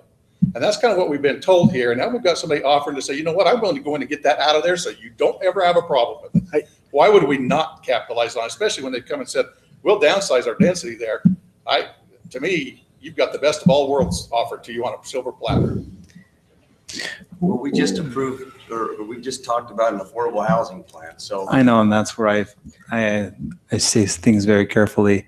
The other part of the amendment, I apologize, that wasn't put in is the removal of the indemnity, indemnify as much as possible under that. Is that something that moves within a motion, or is that something that gets vetted out? You're gonna have to have that in that motion, and this accompanies The removal of, that we also have to have, prior to moving forward, an understanding of how that's gonna be documented before it proceeds, that the city has to agree with the form in which that's gonna take and how it moves. I don't know if we can do that. So how will we make that within the motion to amend that there? That the indemnity clause is addressed. That the indemnity clause is, Filing, removing the satisfaction of the city. according to the DEQ. Well, just removing the satisfaction of the city. Tied specifically just parcel 17. That's specific to 17B, removing the indemnity. You know, the loop on all these other things, because if that doesn't happen, just the motion needs to make sure it's specific just to 17B. And what makes this so complicated is I can see where I'm very much in motion, in agreement with what's happening south of Telegraph, but I don't feel having these motions together, I don't feel like are apples to apples that should be voted in one motion. It's a PCD amendment. It's the whole amendment. It's a beauty of an omnibus. I just want to bring up another topic because we're looking at, That's why I think it was split the first time. in other areas, we're trying to figure out our traffic situations within the area. And at a certain point, the city had a plan. It was on the city's plan to come through here to connect exit 13 all the way down through.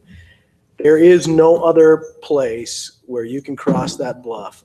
For years, it has just drove me nuts that the Southern Parkway. You can't cross it there. You could engineer it to go in there, but you're talking. You're right, You're trying to be sold plans that they're trying to tell you that these are going to be 20 and 30-year plans.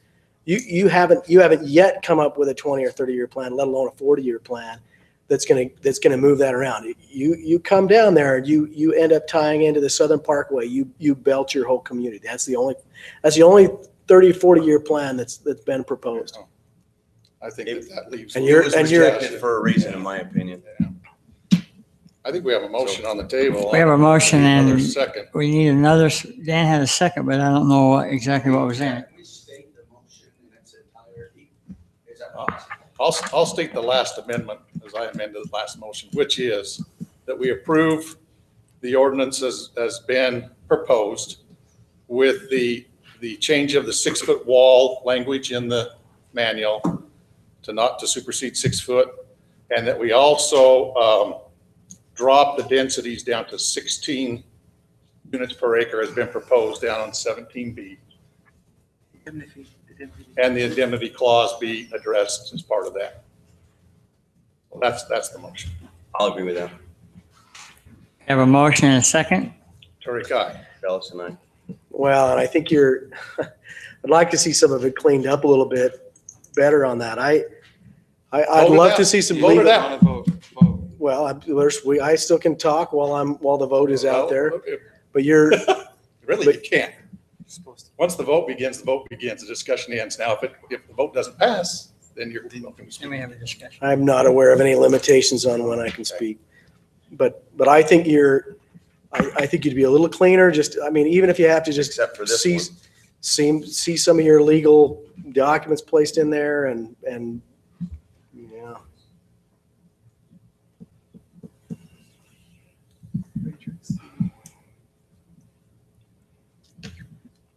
And I knew it would come down to this. This is what you signed up to run. You signed up to run for this, didn't you? I knew it. Yeah, I knew it. And they're good people on both sides of me and in front of us. And these decisions affect us all. But I'm going to vote yes.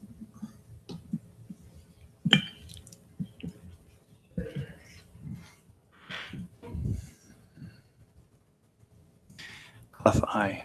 Ward nay. Yeah, it passes 4-1.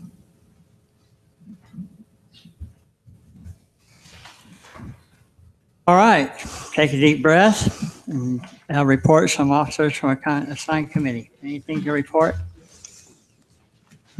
Good point, gentlemen. But we're going to bring this moratorium up early. Probably.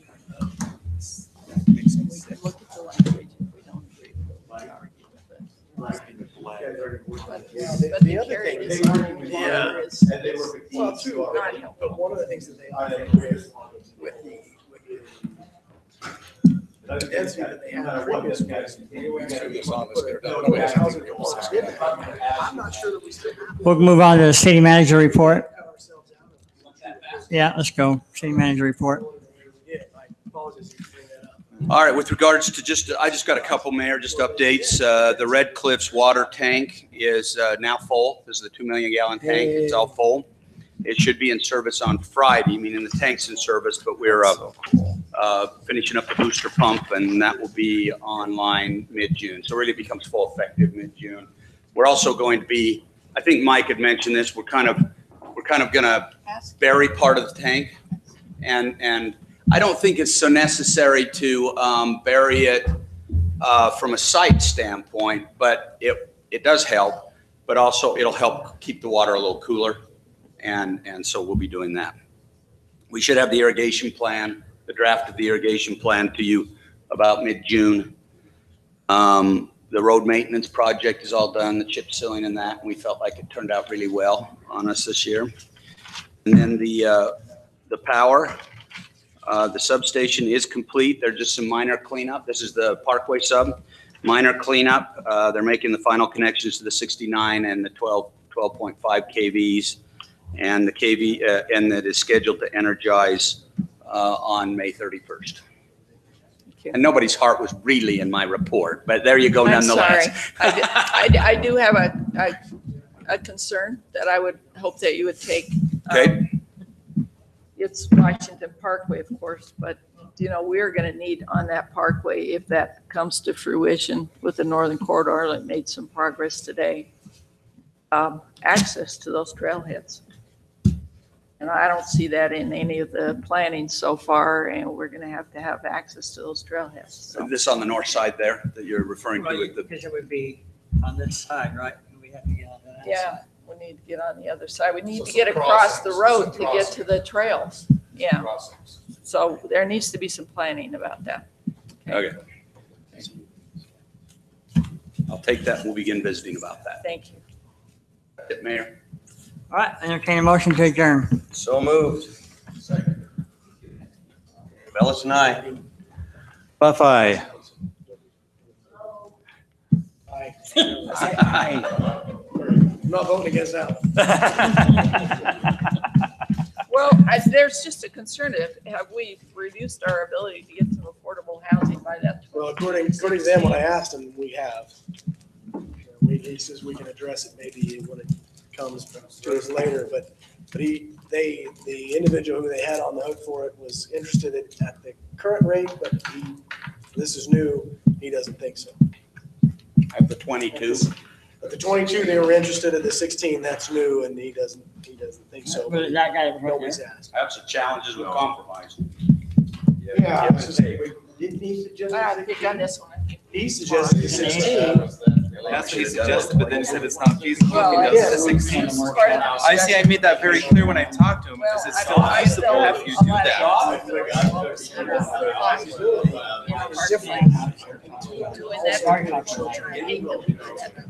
Well, downtown irrigation.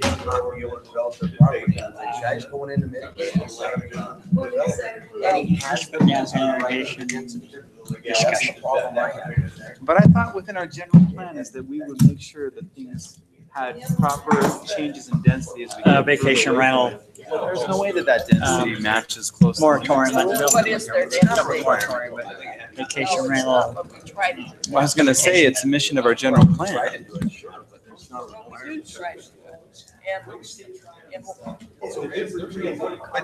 You go to any metro and they don't do that.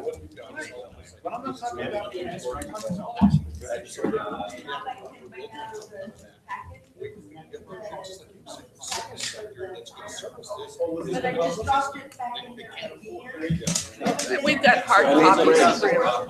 We've got hard copies now too. We'll be No, good. with Bridgeport. Thank you. I don't know how either, because you don't make mistakes, so let it go. Yeah.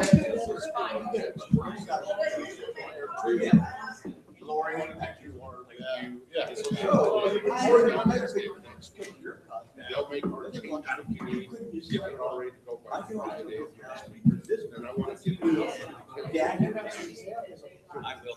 Why don't you agree?